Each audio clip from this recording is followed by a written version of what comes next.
हाँ जी madam, unmute करो जी अपने आप ਨੂੰ।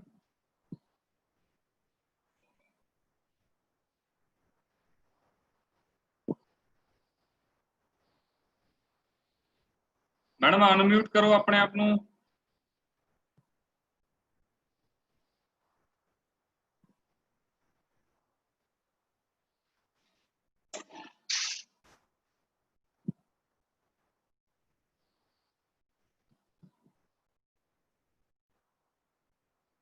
हाँ जी, आवाज आ रही है मैडम? ਤੁਹਾਡੀ आवाज नहीं आ रही ਮੈਨੂੰ।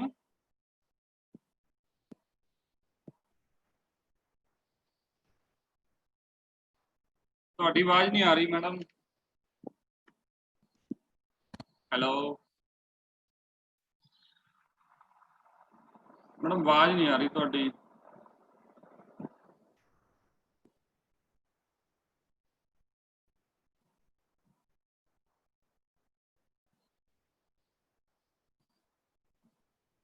मैडम आवाज नहीं आ रही।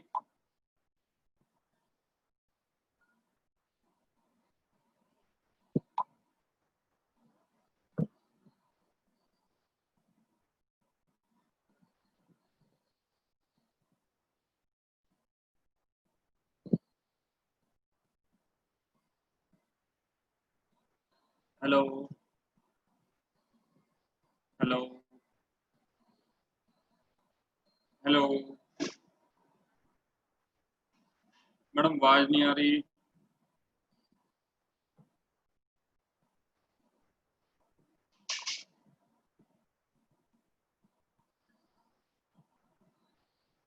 हेलो मैडम, ਤੁਸੀਂ ਹੈੱਡਫੋਨ ਲਾ ਕੇ ਗੱਲ ਕਰਕੇ ਦੇਖੋ ਜੀ, ਆਵਾਜ਼ ਨਹੀਂ ਆ ਰਹੀ।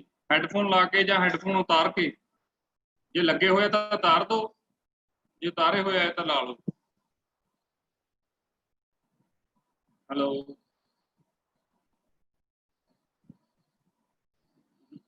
वॉइस नहीं आ रही।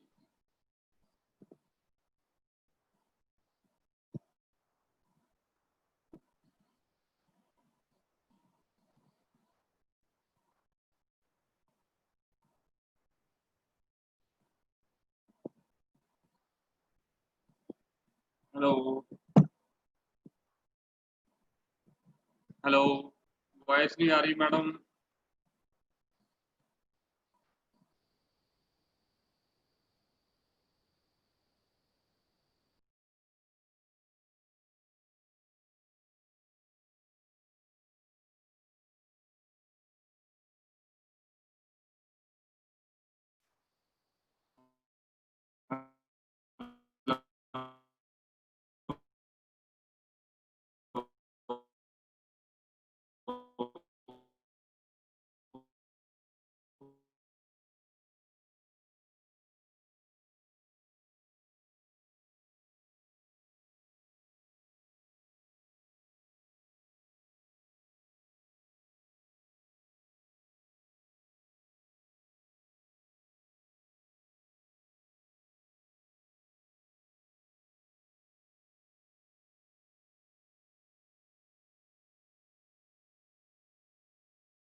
ठीक है मैडम, पीपीटी शेयर हो रही है पर वॉइस नहीं आ रही ਤੁਹਾਡੀ।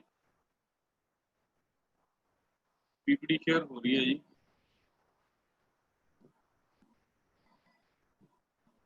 ਤੁਹਾਨੂੰ ਕਿਸੇ ਹੋਰ ਪਾਰਟਿਸਪੈਂਟ ਨੂੰ ਜਾਣਦੇ ਹੋ ਵਿੱਚ? ਆਪਾਂ ਉਹਨੂੰ ਇਨ ਕਰ ਲੈਂਦੇ ਆਂਗੇ, ਤੁਸੀਂ ਪਰ ਮੈਨੂੰ ਦੱਸੋਗੇ ਕਿਵੇਂ? ਮੈਨੂੰ ਮੈਸੇਜ ਕਰ ਦਿਓ ਜਾਂ WhatsApp ਤੇ, ਜੇ ਕੋਈ ਤੁਹਾਡਾ ਪਾਰਟਿਸਪੈਂਟ ਨੋਨ ਹੈ। Hello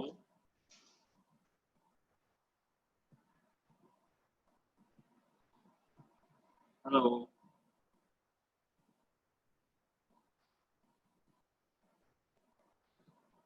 hello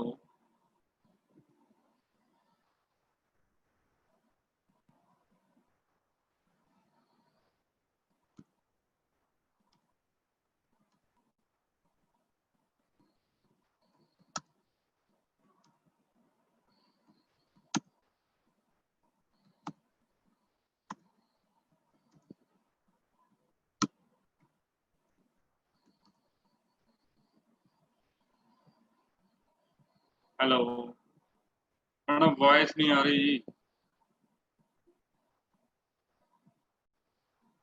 hello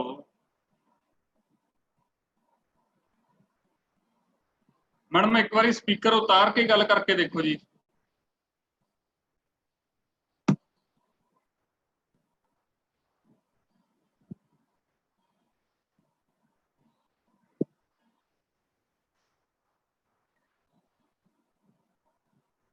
madam voice नहीं आ रही बिल्कुल।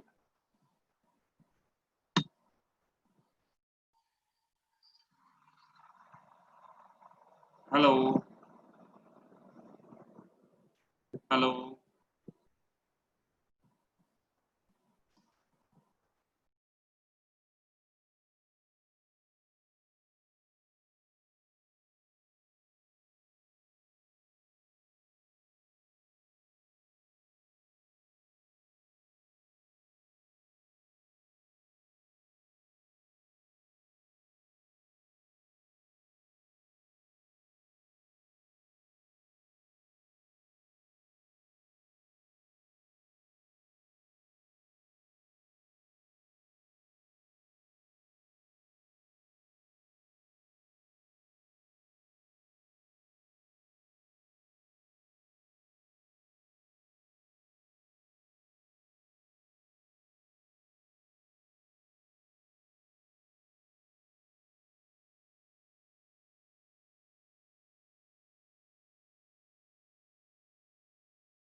हेलो सर, आई आवाज? आ रही है मैडम, आ रही है। मैं दोबारा ज्वाइन किया हुण तां आई जे। हाँ जी दोबारा स्क्रीन शेयर कर दी है सर मैं। ठीक।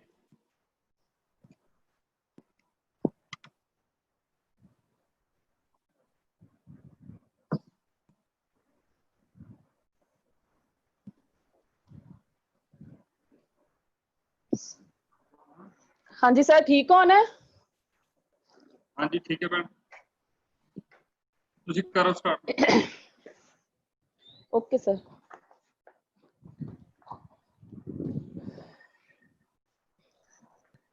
मेरी वीडियो नहीं ऑन हो रही सर, हो गई।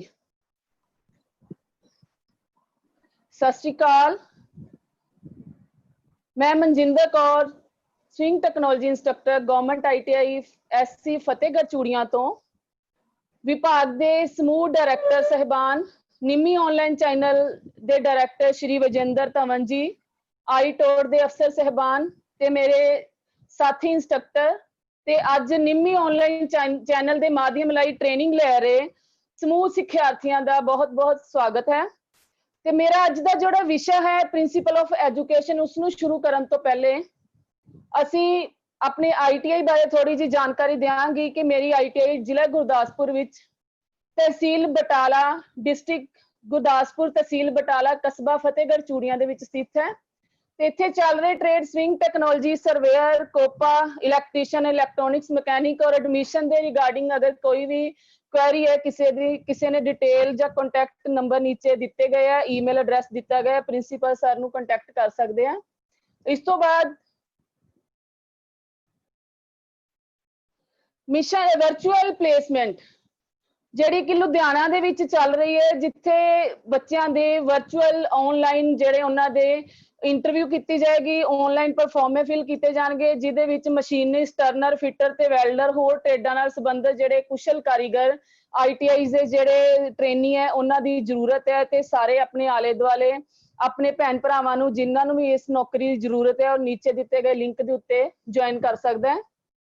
इस तो बाद मिशन फतेह जिहड़ा कि साडे अज दे दौर दे विच चल रहा है, करोना वायरस की महामारी नूं खत्म करने लई पंजाब सरकार ने जिहड़ी मुहिम चलाई है, ਉਸ ਦੇ ਵਿੱਚ ਅਸੀਂ ਸਾਰੇ ਸਹੁੰ ਖਾਂਦੇ ਹਾਂ ਕਿ ਅਸੀਂ ਕਰੋਨਾ ਵਾਇਰਸ ਦੀ ਮਹਾਮਾਰੀ ਨੂੰ ਜੜ ਤੋਂ ਖਤਮ ਕਰ ਦਿਆਂਗੇ ਤੇ ਉਹਦੇ ਵਾਸਤੇ ਆਪਣਾ ਪੂਰਾ ਸਹਿਯੋਗ ਪੰਜਾਬ ਸਰਕਾਰ ਦੇ ਨਾਲ ਦਿਆਂਗੇ ਤਾਂ ਕਿ ਸਾਡਾ ਜਿਹੜਾ ਦੇਸ਼ ਹੈ ਖੁਸ਼ਹਾਲ ਰਹੇ। ਸੋਸ਼ਲ ਡਿਸਟੈਂਸਿੰਗ ਦਾ ਪਾਲਣ ਕਰਾਂਗੇ, ਮਾਸਕ ਪਾਵਾਂਗੇ, ਇੱਕ ਦੂਸਰੇ ਤੋਂ ਦੂਰੀ ਬਣਾ ਕੇ ਰੱਖਾਂਗੇ, ਹੱਥ ਧੋਵਾਂਗੇ ਸਮੇਂ-ਸਮੇਂ ਦੇ ਨਾਲ, ਸਾਫ਼ ਸਫਾਈ ਤੇ ਆਪਣੇ ਆਲੇ ਦੁਆਲੇ ਦੇ ਲੋਕਾਂ ਦਾ ਵੀ ਧਿਆਨ ਰੱਖਾਂਗੇ।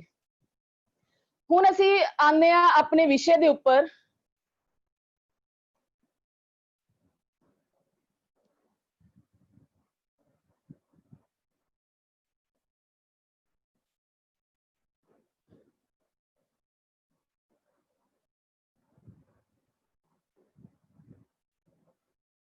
हेलो,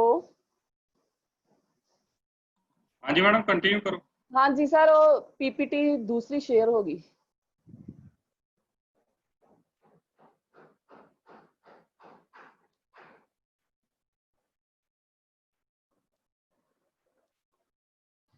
ਹੁਣ ਅਸੀਂ ਗੱਲ ਕਰ ਰਹੇ ਹਾਂ ਆਪਣਾ ਵਿਸ਼ਾ ਜਿਹੜਾ ਸਾਡਾ ਅੱਜ ਦਾ ਟੌਪਿਕ ਹੈ ਐਜੂਕੇਸ਼ਨ। ਐਜੂਕੇਸ਼ਨ ਕੀ ਹੈ? ਸਿੱਖਿਆ। ਸਿੱਖਿਆ ਦਾ ਅਰਥ ਕੀ ਹੈ? ਕਹਿੰਦੇ ਸਿੱਖਿਆ ਤੋਂ ਭਾਵ ਸਿੱਖਿਆ ਨੂੰ ਰੋਸ਼ਨੀ ਅਤੇ ਤਾਕਤ ਦਾ ਉਹ ਸਰੋਤ ਸਮਝਿਆ ਜਾਂਦਾ ਹੈ ਜੋ ਸਾਡੀਆਂ ਸਰੀਰਕ, ਮਾਨਸਿਕ, ਬੌਧਿਕ ਅਤੇ ਅਧਿਆਤਮਕ ਸ਼ਕਤੀਆਂ ਦਾ ਵਿਕਾਸ ਕਰਕੇ ਸਾਡੇ ਸੁਭਾਅ ਨੂੰ ਸਦਗੁਣ ਵਾਲਾ ਬਣਾਉਂਦੀ ਹੈ। ਸਿੱਖਿਆ ਸਾਡੇ ਵਿਕਾਸ ਅਤੇ ਮਾਨਸਿਕ ਸ਼ਾਂਤੀ ਦਾ ਜਿਹੜਾ ਹੈ ਉਸ ਨੂੰ ਦੇ ਲਈ ਬਹੁਤ ਜ਼ਰੂਰੀ ਹੈ। ਸਿੱਖਿਆ ਲਗਾਤਾਰ ਬਦਲਦੇ ਸਮਾਜ ਦੀਆਂ ਜ਼ਰੂਰਤਾਂ ਅਤੇ ਮੰਗਾਂ ਦੇ ਅਨੁਸਾਰ ਬੱਚਿਆਂ ਵਿੱਚ ਲੋੜੀਂਦੀਆਂ ਤਬਦੀਲੀਆਂ ਪੈਦਾ ਕਰਕੇ ਬੱਚੇ ਵਿੱਚ ਜ਼ਿੰਮੇਵਾਰੀ ਦੀ ਭਾਵਨਾ ਪੈਦਾ ਕਰਦੀ ਹੈ। ਹੁਣ ਅਸੀਂ ਅਗਲਾ ਟੌਪਿਕ ਪੜਾਂਗੇ ਕਿ education in ancient and modern India. ਕਹਿੰਦੇ ਕੋਈ ਵੀ ਟੌਪਿਕ ਸ਼ੁਰੂ ਕਰਨ ਤੋਂ ਪਹਿਲੇ ਸਾਨੂੰ ਉਹਦੀ ਹਿਸਟਰੀ ਬਾਰੇ, ਉਹਦੇ ਇਤਿਹਾਸ ਬਾਰੇ ਜਿਹੜੀ ਇਹ ਜਾਣਕਾਰੀ ਹੋਣੀ ਚਾਹੀਦੀ ਹੈ ਕਿ ਕੋਈ ਵੀ ਕੰਮ ਹੈ, ਕੋਈ ਵੀ ਚੀਜ਼ ਹੈ, ਜਦੋਂ ਵੀ ਸ਼ੁਰੂ ਹੁੰਦੀ ਹੈ ਪਹਿਲਾਂ ਉਹਦਾ ਇਤਿਹਾਸ ਬਣਦਾ ਹੈ। ਇਤਿਹਾਸ ਦੇ ਵਿੱਚ ਕਹਿੰਦੇ ਕਿ ਜਿਹੜੀ ਅਰਲੀਅਰ ਸਟੇਜ ਸੀ, ਪੁਰਾਤਨ ਸਮੇਂ ਦੀ ਜਿਹੜੀ ਸਿੱਖਿਆ ਦਾ ਢਾਂਚਾ ਸੀ, ਉਹ ਜਿਹੜਾ ਗੁਰੂਆਂ ਦੀ ਨਿਗਰਾਨੀ ਦੇ ਵਿੱਚ ਜਿਹੜਾ ਉਹ ਕੀਤਾ ਜਾਂਦਾ ਸੀ। ਤੇ ਗੁਰੂਆਂ ਦੀ ਨਿਗਰਾਨੀ ਦੇ ਵਿੱਚ ਕਹਿੰਦੇ ਕੀ ਕੀਤਾ ਜਾਂਦਾ ਸੀ ਕਿ ਉਸ ਸਮੇਂ ਤੇ ਕੋਈ ਸਪੈਸ਼ਲ ਕਾਲਜ ਜਾਂ ਕੋਈ ਸਪੈਸ਼ਲ ਰੂਮਸ ਜਾਂ ਕੋਈ ਸਪੈਸ਼ਲ ਲੈਬੋਰਟਰੀਆਂ ਨਹੀਂ ਸੀ ਹੁੰਦੀਆਂ ਜਿੱਥੇ ਕਿ ਜਿਹੜੇ ਗੁਰੂ ਆਪਣੇ ਸਟੂਡੈਂਟਸ ਨੂੰ ਜਿਹੜੀ ਉਹ ਸਿੱਖਿਆ ਦੇ ਸਕਣ। ਤੇ ਉਸ ਟਾਈਮ ਤੇ ਜਿਹੜੇ ਗੁਰੂ ਹੈ ਸਿੱਖਿਆ ਆਪਣੇ ਬੱਚਿਆਂ ਨੂੰ ਆਪਣੇ ਘਰਾਂ ਦੇ ਵਿੱਚ ਹੀ ਦਿੱਤਾ ਜਾਂਦਾ ਸੀ ਤੇ ਉਸ ਜਗ੍ਹਾ ਨੂੰ ਕਹਿੰਦੇ ਸੀ ਵੇਦਾ ਨਿਲਾਇਮ। ਵੇਦਾ ਨਿਲਾਇਮ ਦੇ ਨਾਮ ਤੇ ਉਸ ਜਗ੍ਹਾ ਨੂੰ ਮਸ਼ਹੂਰੀ ਮਿਲੀ ਸੀ। ਉਸ ਤੋਂ ਬਾਅਦ 올ਡਰ ਪੀਰੀਅਡ ਦੇ ਵਿੱਚ ਕਹਿੰਦੇ ਕਿ ਜਿਹੜੇ ਗੁਰੂ ਜਿਹੜੇ ਸੀ ਉਹ ਸ਼ਿਸ਼ਯ ਨੂੰ ਚੁਣਦੇ ਸੀ। ਜਿਸ ਤਰ੍ਹਾਂ ਕਿ ਅਸੀਂ ਹੁਣ ਅੱਜ ਕੱਲ ਦੇ ਜਿਹੜੇ ਸ਼ਿਸ਼ਯ ਹੈ ਜਾਂ ਸਟੂਡੈਂਟ ਹੈ ਉਹ ਸਕੂਲ ਨੂੰ ਚੂਜ਼ ਕਰਦੇ ਆ ਕਿ ਸਾਨੂੰ ਕਿਸ ਤਰ੍ਹਾਂ ਦਾ ਸਕੂਲ ਚਾਹੀਦਾ ਸੀ। ਲੇਕਿਨ ਪੁਰਾਤਨ ਸਮੇਂ ਦੇ ਵਿੱਚ ਜਦੋਂ ਸਿੱਖਿਆ ਦੇਣੀ ਸ਼ੁਰੂ ਹੋਈ ਤੇ ਜਿਹੜਾ ਗੁਰੂ ਸੀ ਉਹ ਆਪਣੇ ਸ਼ਿਸ਼ਯ ਨੂੰ ਚੁਣਦਾ ਸੀ ਕਿ ਮੈਂ ਜਿਹਨੂੰ ਸਿੱਖਿਆ ਦੇਣੀ ਹੈ ਉਹ ਮੇਰਾ ਸ਼ਿਸ਼ ਕਿਸ ਤਰ੍ਹਾਂ ਦਾ ਹੋਵੇ। ਉਹਨਾਂ ਦੀ ਪ੍ਰੀਖਿਆ ਲਈ ਜਾਂਦੀ ਸੀ, ਕਈ ਕੁਐਸਚਨ ਉਹਨਾਂ ਨੂੰ ਪੁੱਛੇ ਜਾਂਦੇ ਸੀ। ਜੇ ਉਹਨਾਂ ਜਵਾਬ ਦੇਣ ਦੇ ਵਿੱਚ ਸਮਰੱਥ ਹੁੰਦੇ ਸੀ ਤਾਂ ਹੀ ਉਹ ਗੁਰੂ ਜਿਹੜਾ ਐਗਰੀ ਹੁੰਦਾ ਸੀ ਆਪਣੇ ਸਟੂਡੈਂਟਸ ਨੂੰ ਸਿੱਖਿਆ ਦੇਣ ਵਾਸਤੇ। ਇਸ ਤੋਂ ਬਾਅਦ ਕਹਿੰਦੇ ਉਸ ਸਮੇਂ ਦੇ ਵਿੱਚ ਨਾ ਤੇ ਕੋਈ ਫੀਸ ਹੁੰਦੀ ਸੀ, ਨਾ ਕੋਈ ਪ੍ਰਾਈਜ਼, ਨਾ ਕੋਈ ਇਨਾਮ ਹੁੰਦਾ ਸੀ, ਪਰ ਇਹ ਸੀ ਕਿ ਜਿਹੜੇ ਗੁਰੂ ਬੱਚਿਆਂ ਨੂੰ ਸਿੱਖਿਆ ਦਿੰਦੇ ਸੀ ਸਾਰੀ ਉਮਰ ਜਿਹੜੇ ਵਿਦਿਆਰਥੀ ਹੈ ਆਪਣੇ ਗੁਰੂ ਦਾ ਜਿਹੜਾ ਬਹੁਤ ਰਿਸਪੈਕਟ ਕਰਦੇ ਸੀ, ਉਹਨਾਂ ਦਾ ਜਿਹੜਾ ਲਾਭ ਦਿੰਦੇ ਸੀ। ਜਿਸ ਤਰ੍ਹਾਂ ਅਸੀਂ ਰਾਮਾਇਣ ਮਹਾਭਾਰਤ ਵਿੱਚ ਦੇਖਦੇ ਹਾਂ ਉਹਨਾਂ ਦੇ ਉੱਥੇ ਕੁੱਲ ਗੁਰੂ ਹੁੰਦੇ ਸੀ ਜਿਹੜੇ ਕਿ ਉਹਨਾਂ ਦੇ ਕੁਲ ਦੇ ਜਿੰਨੇ ਵੀ ਬੱਚੇ ਹੁੰਦੇ ਸੀ ਉਹਨਾਂ ਨੂੰ ਸਿੱਖਿਆ ਦਿੰਦੇ ਸੀ ਤੇ ਉੱਥੇ ਉਹਨਾਂ ਨੂੰ ਰਾਜ ਦੇ ਵਿੱਚ ਮਾਨ ਸਨਮਾਨ ਜਿਹੜਾ ਉਹ ਦਿੱਤਾ ਜਾਂਦਾ ਸੀ। ਅੱਗੇ ਕਹਿੰਦਾ ਮੀਨਿੰਗ ਆਫ ਐਜੂਕੇਸ਼ਨ। ਸਿੱਖਿਆ ਦਾ ਕਹਿੰਦੇ ਮੀਨਿੰਗ ਕੀ ਹੈ? ਕਹਿੰਦੇ ਐਜੂਕੇਸ਼ਨ ਦਾ ਜਿਹੜਾ ਸ਼ਬਦ ਹੈ ਉਹ ਲੈਟਿਨ ਭਾਸ਼ਾ ਦੇ 3 ਸ਼ਬਦਾਂ ਤੋਂ ਉਤਪਤ ਹੋਇਆ। ਉਹ ਹੈ ਐਡੂਕੋ, ਐਡੂਕੇਅਰ ਐਂਡ ਐਡੂਕੇਟਮ। ਇਹ 3 ਸ਼ਬਦ ਜਿਹਦੇ ਤੋਂ ਐਜੂਕੇਸ਼ਨ ਸ਼ਬਦ ਜਿਹੜਾ ਹੈ ਉਹ ਉਸ ਦੀ ਉਤਪਤੀ ਹੋਈ। ਤੇ ਕਹਿੰਦੇ ਸ਼ਬਦਾਂ ਦੇ ਉਤਪੰਨ ਹੋਣ ਦੇ ਬਾਰੇ ਜਦੋਂ ਗੱਲ ਕਰੀਏ ਤਾਂ ਐਜੂਕੇਸ਼ਨ ਵਰਡ ਦੇ ਲੈਟਿਨ ਵਰਡ ਅਡੂਕੋ ਦੇ ਵਿੱਚ ਈ ਸ਼ਬਦ ਦਾ ਮਤਲਬ ਆਊਟ। ਜਿਹੜਾ ਈ ਸ਼ਬਦ ਹੈ ਐਜੂਕੇਸ਼ਨ ਦਾ ਉਹਦਾ ਮਤਲਬ ਕਿ ਆਊਟ ਯਾਨੀ ਕਿ ਬਾਹਰ, ਵਿੱਚੋਂ ਦੀ। ਤੇ ਡੂਕੋ ਦਾ ਮਤਲਬ ਹੈ ਅਗਵਾਈ ਕਰਨਾ, ਕਿ ਡੂਕੋ ਨੂੰ ਅਗਵਾਈ ਕਰਨਾ। ਈ ਦੇ ਨਾਲ ਉਹਦੇ ਵਿੱਚੋਂ ਲੱਭਣਾ ਔਰ ਡੂਕੋ ਦਾ ਮਤਲਬ ਅਗਵਾਈ ਕਰਨਾ। ਆਈ ਲੀਡ ਮਤਲਬ ਕਿਸੇ ਕੰਮ ਦੀ ਅਗਵਾਈ ਕਰਨਾ। ਕਹਿੰਦਾ ਅੱਗੋਂ ਹੈਗਾ ਕਿ ਇਸ ਵਿਊ ਦੇ ਮੁਤਾਬਿਕ ਐਜੂਕੇਸ਼ਨ ਦਾ ਮਤਲਬ ਹੈ ਕਿ ਅੰਧੇਰੇ ਤੋਂ ਰੋਸ਼ਨੀ ਵੱਲ ਜਾਣਾ। ਜਿਹੜਾ ਇਨਸਾਨ ਸਿੱਖਿਅਤ ਹੋ ਜਾਂਦਾ ਹੈ ਉਸ ਦੇ ਅੰਦਰ ਜਿਹੜੇ ਕਈ ਤਰ੍ਹਾਂ ਦੇ ਜਿਹੜੇ ਚਾਨਣ ਮੁਨਾਰੇ ਜਿਹੜੇ ਉਹ ਉਪਜ ਜਾਂਦੇ ਨੇ ਤੇ ਉਹਦੀ ਜਿਹੜੀ ਨੌਲੇਜ ਹੈ, ਉਹਦੀ ਜਿਹੜੀ ਸੋਚ ਹੈ ਉਹ ਵੀ ਡਿਵੈਲਪ ਹੁੰਦੀ ਹੈ ਤੇ ਉਹਦੇ ਨਾਲ ਕੀ ਹੁੰਦਾ ਹੈ ਕਿ ਜਿਹੜੀ ਜ਼ਿੰਦਗੀ ਦੇ ਹਨੇਰੇ ਹੈ ਉਹ ਦੂਰ ਹੋ ਜਾਂਦੇ ਨੇ ਤੇ ਜ਼ਿੰਦਗੀ ਦੇ ਵਿੱਚ ਰੋਸ਼ਨੀ ਆ ਜਾਂਦੀ ਹੈ। ਸਿੱਖਿਆ ਦਾ ਜਿਹੜਾ ਮੀਨਿੰਗ ਇਹ ਵਾਲਾ ਤੁਹਾਨੂੰ ਮੈਂ ਜਿਹੜਾ ਹੁਣ ਦੱਸਿਆ। ਇਸ ਤੋਂ ਬਾਅਦ ਆ ਜਾਂਦੀ ਡੈਫੀਨੇਸ਼ਨ, ਪਰਿਭਾਸ਼ਾ। ਹਰੇਕ ਜਿਹੜੇ ਫਿਲਾਸਫਰ ਹੋਏ ਨੇ, ਦਾਰਸ਼ਨਿਕ ਹੋਏ ਨੇ, ਉਹਨਾਂ ਨੇ ਐਜੂਕੇਸ਼ਨ ਦੀ ਅਲੱਗ-ਅਲੱਗ ਪਰਿਭਾਸ਼ਾ ਦਿੱਤੀ ਹੈ, ਜਿਹਦੇ ਵਿੱਚ ਕੁਝ ਦਾਰਸ਼ਨਿਕਾਂ ਦੇ ਮੈਂ ਨਾਮ ਇੱਥੇ ਮੈਂਸ਼ਨ ਕੀਤੇ ਨੇ, ਲੇਕਿਨ ਹੋਰ ਵੀ ਬਹੁਤ ਸਾਰੇ ਦਾਰਸ਼ਨਿਕ ਹੈ, ਇੰਡੀਅਨ ਵੀ ਨੇ ਔਰ ਫੋਰਨ ਦੇ ਵੀ ਨੇ, ਜਿਨ੍ਹਾਂ ਨੇ ਐਜੂਕੇਸ਼ਨ ਨੂੰ ਬਹੁਤ ਵਧੀਆ ਤਰੀਕੇ ਨਾਲ ਪਰਿਭਾਸ਼ਿਤ ਕੀਤਾ ਹੈ। ਸਭ ਤੋਂ ਪਹਿਲਾਂ ਮੈਂ ਗੱਲ ਕਰਨਾ ਚਾਹਾਂਗੀ ਗੁਰੂ ਨਾਨਕ ਦੇਵ ਜੀ। ਗੁਰੂ ਨਾਨਕ ਦੇਵ ਜੀ ਦੀ ਪਰਿਭਾਸ਼ਾ ਦੇ ਵਿੱਚ ਕਹਿੰਦੇ ਕਿ ਗੁਰੂ ਨਾਨਕ ਦੇਵ ਜੀ ਦੇ ਮੁਤਾਬਿਕ ਉਹੀ ਸਿੱਖਿਆ ਉੱਤਮ ਹੈ ਜੋ ਕਿ ਸਮੁੱਚੀ ਲੁਕਾਈ ਤੇ ਇਨਸਾਨੀਅਤ ਦੀ ਭਲਾਈ ਲਈ ਵਰਤੀ ਜਾਏ। ਵਿਦਿਆ ਵਿਚਾਰੀ ਤਾਂ ਪਰਉਪਕਾਰੀ। ਗੁਰੂ ਗ੍ਰੰਥ ਸਾਹਿਬ ਦੇ ਵਿੱਚ ਗੁਰੂ ਨਾਨਕ ਸਾਹਿਬ ਜੀ ਦੀ ਇਹ ਪੰਕਤੀ ਜਿਹੜੀ ਦਰਜ ਹੈ, ਵਿਦਿਆ ਵਿਚਾਰੀ ਤਾਂ ਪਰਉਪਕਾਰੀ। ਜਿਸ ਨੇ ਵਿਦਿਆ ਨੂੰ ਵਿਚਾਰ ਲਿਆ, ਪਰਖ ਲਿਆ, ਪੜ੍ਹ ਲਿਆ, ਉਸ ਵਿਦਿਆ ਨੇ, ਸਿੱਖਿਆ ਨੇ ਉਸ ਇਨਸਾਨ ਦੇ ਉੱਤੇ ਪਰਉਪਕਾਰ ਕੀਤਾ, ਕਿਉਂਕਿ ਜਿਹੜੀ ਵਿਦਿਆ ਹਾਸਲ ਕਰਨ ਦੇ ਨਾਲ ਹੀ ਜਿਹੜਾ ਇਨਸਾਨ ਦਾ ਜਿਹੜਾ ਜਨਮ ਹੈ ਉਹ ਜੀਵਨ ਹੈ ਬਦਲ ਜਾਂਦਾ ਹੈ, ਪਰਉਪਕਾਰੀ ਹੋ ਜਾਂਦਾ ਹੈ, ਉਹ ਲੋਕਾਂ ਦੇ ਮਦਦ ਕਰਨ ਵਾਲਾ ਹੋ ਜਾਂਦਾ ਹੈ।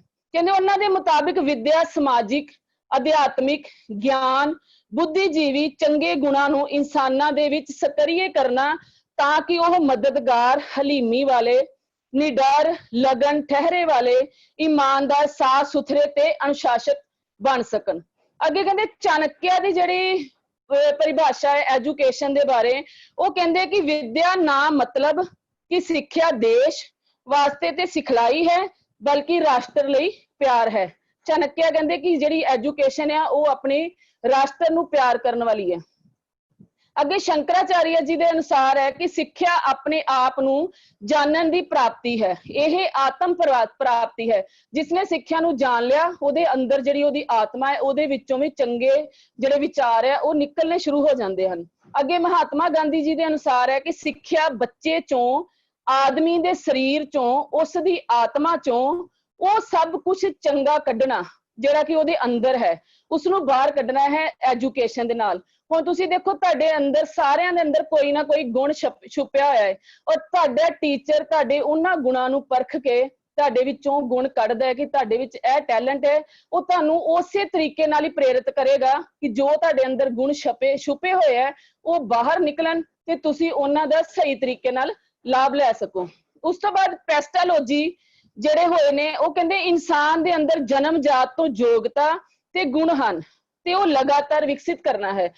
ਜਿਹੜੇ ਪੈਸਟਾਲੋਜੀ ਹੈ ਉਹ ਸਵਿਟਜ਼ਰਲੈਂਡ ਦੇ ਜਿਹੜੇ ਐਜੂਕੇਸ਼ਨ ਰਿਫਾਰਮਰ ਹੈ, ਸਵਿਸ ਦੇ ਨਾਮ ਨਾਲ ਇਹ ਜਿਹੜੇ ਸਵਿਸ ਕੰਟਰੀਜ਼ ਦੇ ਵਿੱਚ ਹੈ, ਔਰ ਇਹ ਵੀ ਇੱਕ ਬਹੁਤ ਵੱਡੇ ਦਾਰਸ਼ਨਿਕ ਹੋਏ ਨੇ। ਇਹਨਾਂ ਦੀ ਵੀ ਪਰਿਭਾਸ਼ਾ ਜਿਹੜੀ ਐਜੂਕੇਸ਼ਨ ਦੀ ਉਹ ਬਹੁਤ ਵਧੀਆ ਹੈ। ਉਸ ਤੋਂ ਬਾਅਦ ਨੋਟ ਹੈ, ਕਹਿੰਦੇ education system is differ from one and another country, not all the countries are following a common education system। ਕਹਿੰਦੇ ਕਿ ਜਿਹੜਾ ਐਜੂਕੇਸ਼ਨ ਸਿਸਟਮ ਹੈ, ਹਰ ਦੇਸ਼ ਦਾ, ਹਰ ਸਿੱਖਿਆ ਦਾ ਜਿਹੜਾ ਢਾਂਚਾ ਹੈ ਉਹ ਇੱਕ ਦੂਸਰੇ ਨਾਲੋਂ ਅਲੱਗ ਹੈ ਤੇ ਸਾਰੇ ਦੇਸ਼ ਇੱਕੋ ਹੀ ਐਜੂਕੇਸ਼ਨ ਸਿਸਟਮ ਨੂੰ ਨਹੀਂ ਮੰਨਦੇ। ਹਰ ਦੇਸ਼ ਦਾ ਜਿਹੜਾ ਹੈ ਆਪਣਾ ਆਪਣਾ ਐਜੂਕੇਸ਼ਨ ਸਿਸਟਮ ਹੈ। ਵੈਸਟਰਨ ਦਾ ਆਪਣਾ ਸਿਸਟਮ ਹੈ, ਇੰਡੀਆ ਦਾ ਆਪਣਾ ਸਿਸਟਮ ਹੈ, ਔਰ ਹਰ ਕੋਈ ਜਿਹੜਾ ਇੱਕ ਦੂਜੇ ਦੇ ਸਿਸਟਮ ਨੂੰ ਫੋਲੋ ਨਹੀਂ ਕਰਦਾ।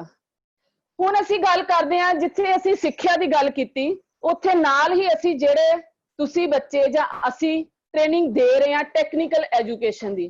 ਕਹਿੰਦੇ ਸਾਡੇ ਜੀਵਨ ਵਿੱਚ ਟੈਕਨੀਕਲ ਐਜੂਕੇਸ਼ਨ ਦੀ ਕੀ ਪਰਿਭਾਸ਼ਾ ਹੈ? ਤਕਨੀਕੀ ਸਿੱਖਿਆ ਕਿੱਤਾ ਮੁਖੀ ਸਿੱਖਿਆ ਹੁੰਦੀ ਹੈ।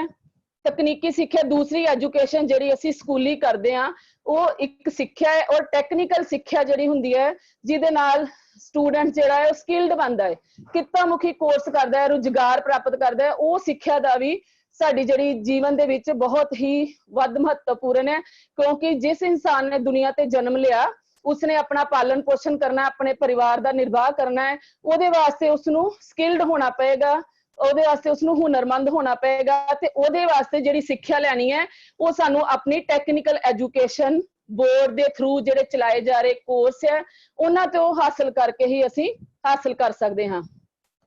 ਕਹਿੰਦੇ ਤਕਨੀਕੀ ਸਿੱਖਿਆ ਕਿੱਤਾ ਮੁਖੀ ਸਿੱਖਿਆ ਹੁੰਦੀ ਹੈ ਜਿਹੜੀ ਕਿ ਦਿਮਾਗੀ ਤੌਰ ਤੇ ਤਰਤੀਬਵਾਰ ਯੋਜਨਾਬੱਧ ਤਰੀਕੇ ਦੇ ਨਾਲ ਲਾਗੂ ਕੀਤੀ ਜਾਂਦੀ ਹੈ, ਜਿਸ ਵਿੱਚ ਨਿਰਦੇਸ਼ਾਂ ਅਤੇ ਅਨੁਸ਼ਾਸਨ ਦੇ ਨਾਲ ਸਿੱਖਿਆਰਥੀਆਂ ਨੂੰ ਸਾਇੰਸ ਅਤੇ ਮਾਡਰਨ ਵਿਗਿਆਨ ਦੇ ਨਾਲ ਨਵੀਂ ਟੈਕਨੀਕਸ, ਨਵੀਂ ਆਧੁਨਿਕ ਮਸ਼ੀਨਰੀ, ਆਧੁਨਿਕ ਟੈਕਨੋਲੋਜੀ ਦੀ ਪੂਰੀ ਜਾਣਕਾਰੀ ਦਿੱਤੀ ਜਾਂਦੀ ਹੈ ਤੇ ਹੱਥੀਂ ਕੰਮ ਕਰਨ ਦਾ ਹੁਨਰ ਸਿਖਾ ਕੇ ਉਹਨਾਂ ਨੂੰ ਹੁਨਰਮੰਦ ਬਣਾਇਆ ਜਾਂਦਾ ਹੈ ਤਾਂ ਕਿ ਉਹਨਾਂ ਦੇ ਅੰਦਰ ਕਿੱਤਾ ਮੁਖੀ ਅਤੇ ਉਦਮ ਕਰਨ ਲਈ, ਸਵੈ ਰੁਜ਼ਗਾਰ ਪੈਦਾ ਕਰਨ ਲਈ ਉਹਨਾਂ ਨੂੰ ਤਿਆਰ ਕੀਤਾ ਜਾਏ। ਤੁਹਾਨੂੰ ਹੁਣ ITIs ਦੇ ਵਿੱਚ ਸਾਡੇ ਡਿਫਰੈਂਟ ਕੋਰਸਿਸ ਚੱਲ ਰਹੇ ਨੇ, ਉਹਦੇ ਵਿੱਚ ਤੁਹਾਨੂੰ ਸਭ ਨੂੰ ਇਹੋ ਟ੍ਰੇਨਿੰਗ ਦਿੱਤੀ ਜਾਂਦੀ ਹੈ ਤਾਂ ਕਿ ਤੁਸੀਂ ਸਕਿਲਡ ਵਰਕਰ ਬਣੋ, ਹੱਥੀਂ ਕੰਮ ਕਰਨ ਵਾਲੇ ਬਣੋ ਔਰ ਤੁਹਾਡਾ ਜਿਹੜਾ ਹੁਨਰ ਹੈ ਹੱਥੀਂ ਤੁਸੀਂ ਕੰਮ ਕਰੋ ਤੇ ਉਹ ਜਿਹੜਾ ਤੁਹਾਡਾ ਹੁਨਰ ਹੈ, ਤੁਹਾਡੇ ਹੱਥਾਂ ਦੇ ਨਾਲ ਜਿਹੜੀ ਤੁਸੀਂ ਕਿਰਤ ਕਰੋਗੇ ਉਹ ਪੂਰੀ ਦੁਨੀਆ ਦੇ ਵਿੱਚ ਤੁਹਾਡਾ ਨਾਮ, ਤੁਹਾਡਾ ਪ੍ਰੋਫੈਸ਼ਨ, ਤੁਹਾਡੇ ਰੁਜ਼ਗਾਰ ਨੂੰ ਜਿਹੜਾ ਚਮਕਾਏਗਾ,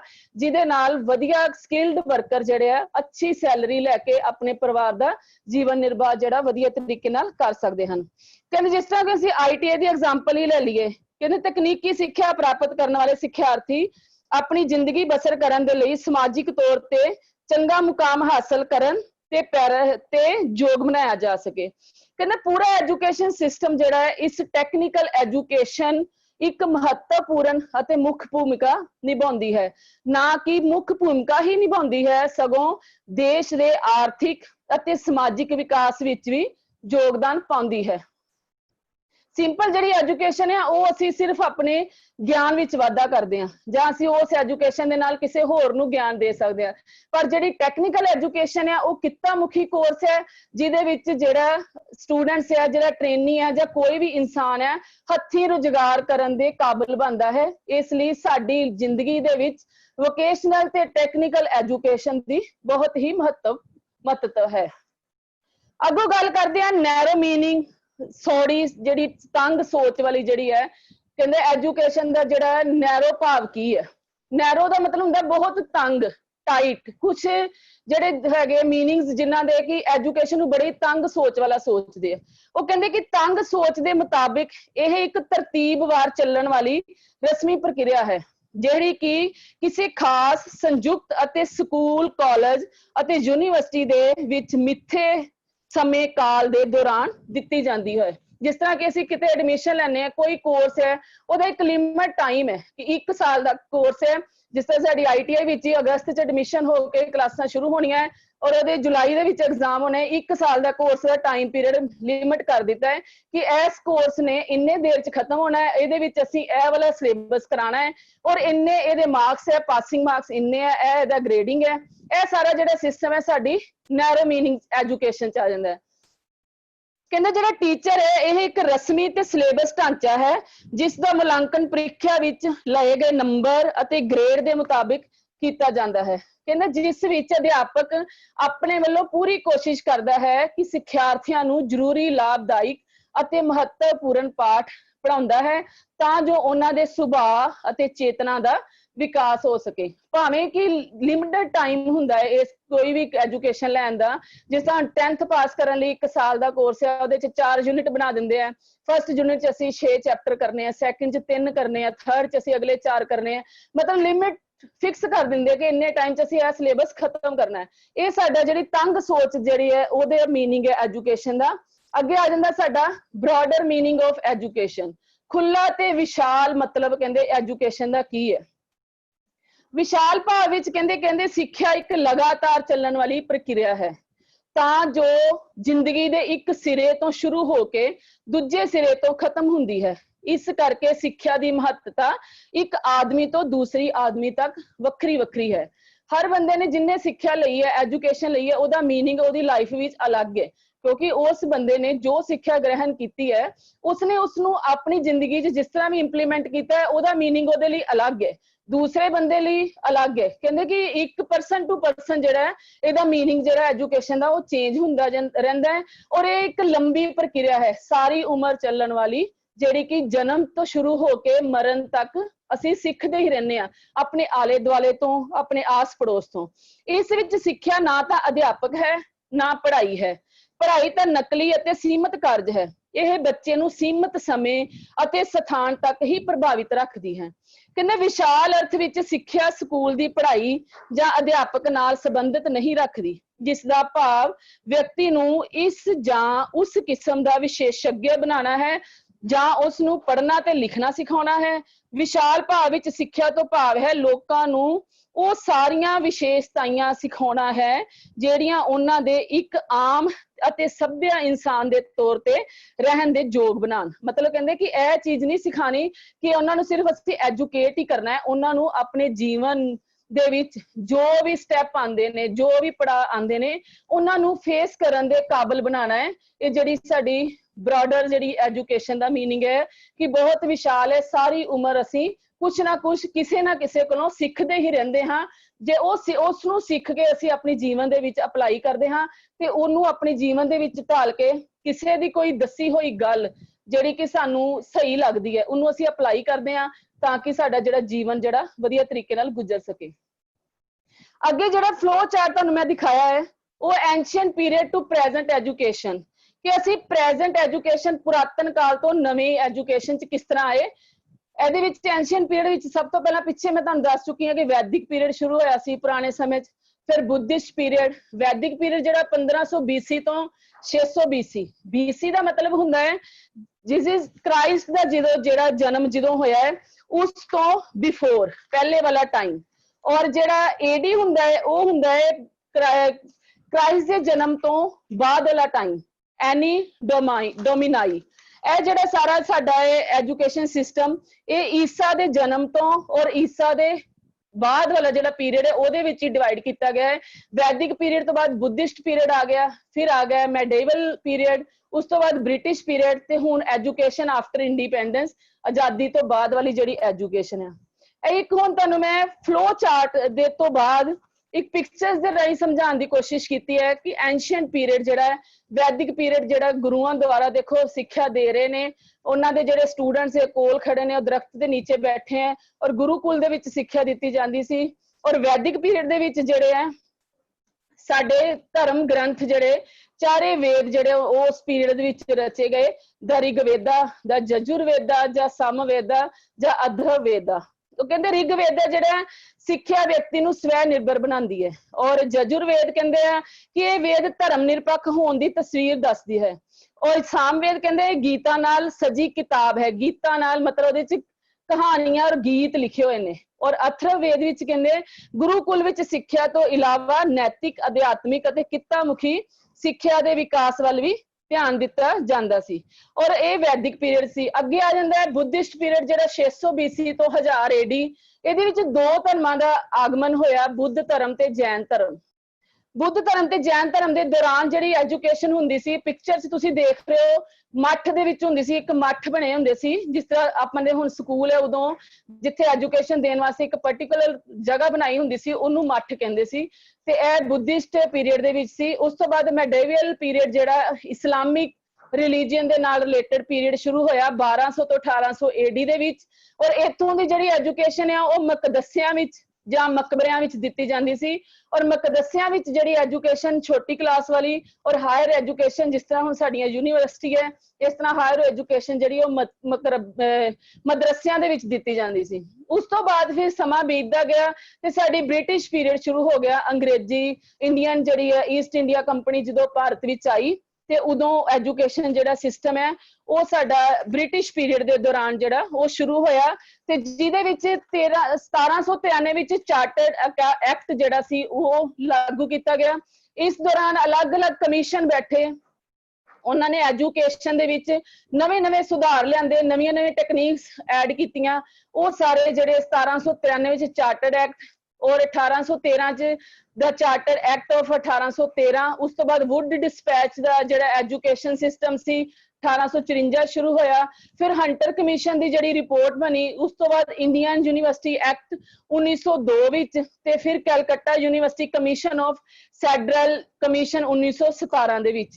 ਇਹ ਜਿਹੜੇ ਅਲੱਗ-ਅਲੱਗ ਜਿਹੜੇ ਕਮਿਸ਼ਨਸ ਫਿਰ ਬੈਠੇ ਔਰ ਉਹਨਾਂ ਨੇ ਆਪਣੇ ਐਜੂਕੇਸ਼ਨ ਸਿਸਟਮ ਦੇ ਵਿੱਚ ਸੁਧਾਰ ਲਿਆਂਦਾ ਜਿਹਦੇ ਵਿੱਚ ਬੱਚਿਆਂ ਦਾ ਸਰਵਪੱਖੀ ਵਿਕਾਸ, ਔਰਤਾਂ ਦੀ ਐਜੂਕੇਸ਼ਨ, ਲਗਾਤਾਰ ਪੜ੍ਹਾਈ ਚੱਲਣਾ, ਸਾਰਾ ਜਿਹੜਾ ਸਿਸਟਮ ਜਿਹੜਾ ਉਹ ਸੈੱਟ ਕੀਤਾ ਗਿਆ ਕਮਿਸ਼ਨਸ ਦੇ ਥਰੂ। ਇਸ ਤੋਂ ਬਾਅਦ ਗੱਲ ਕਰਦੇ ਹਾਂ ਐਂਸ਼ੀਐਂਟ ਟੂ ਪ੍ਰੈਜ਼ੈਂਟ ਐਜੂਕੇਸ਼ਨ।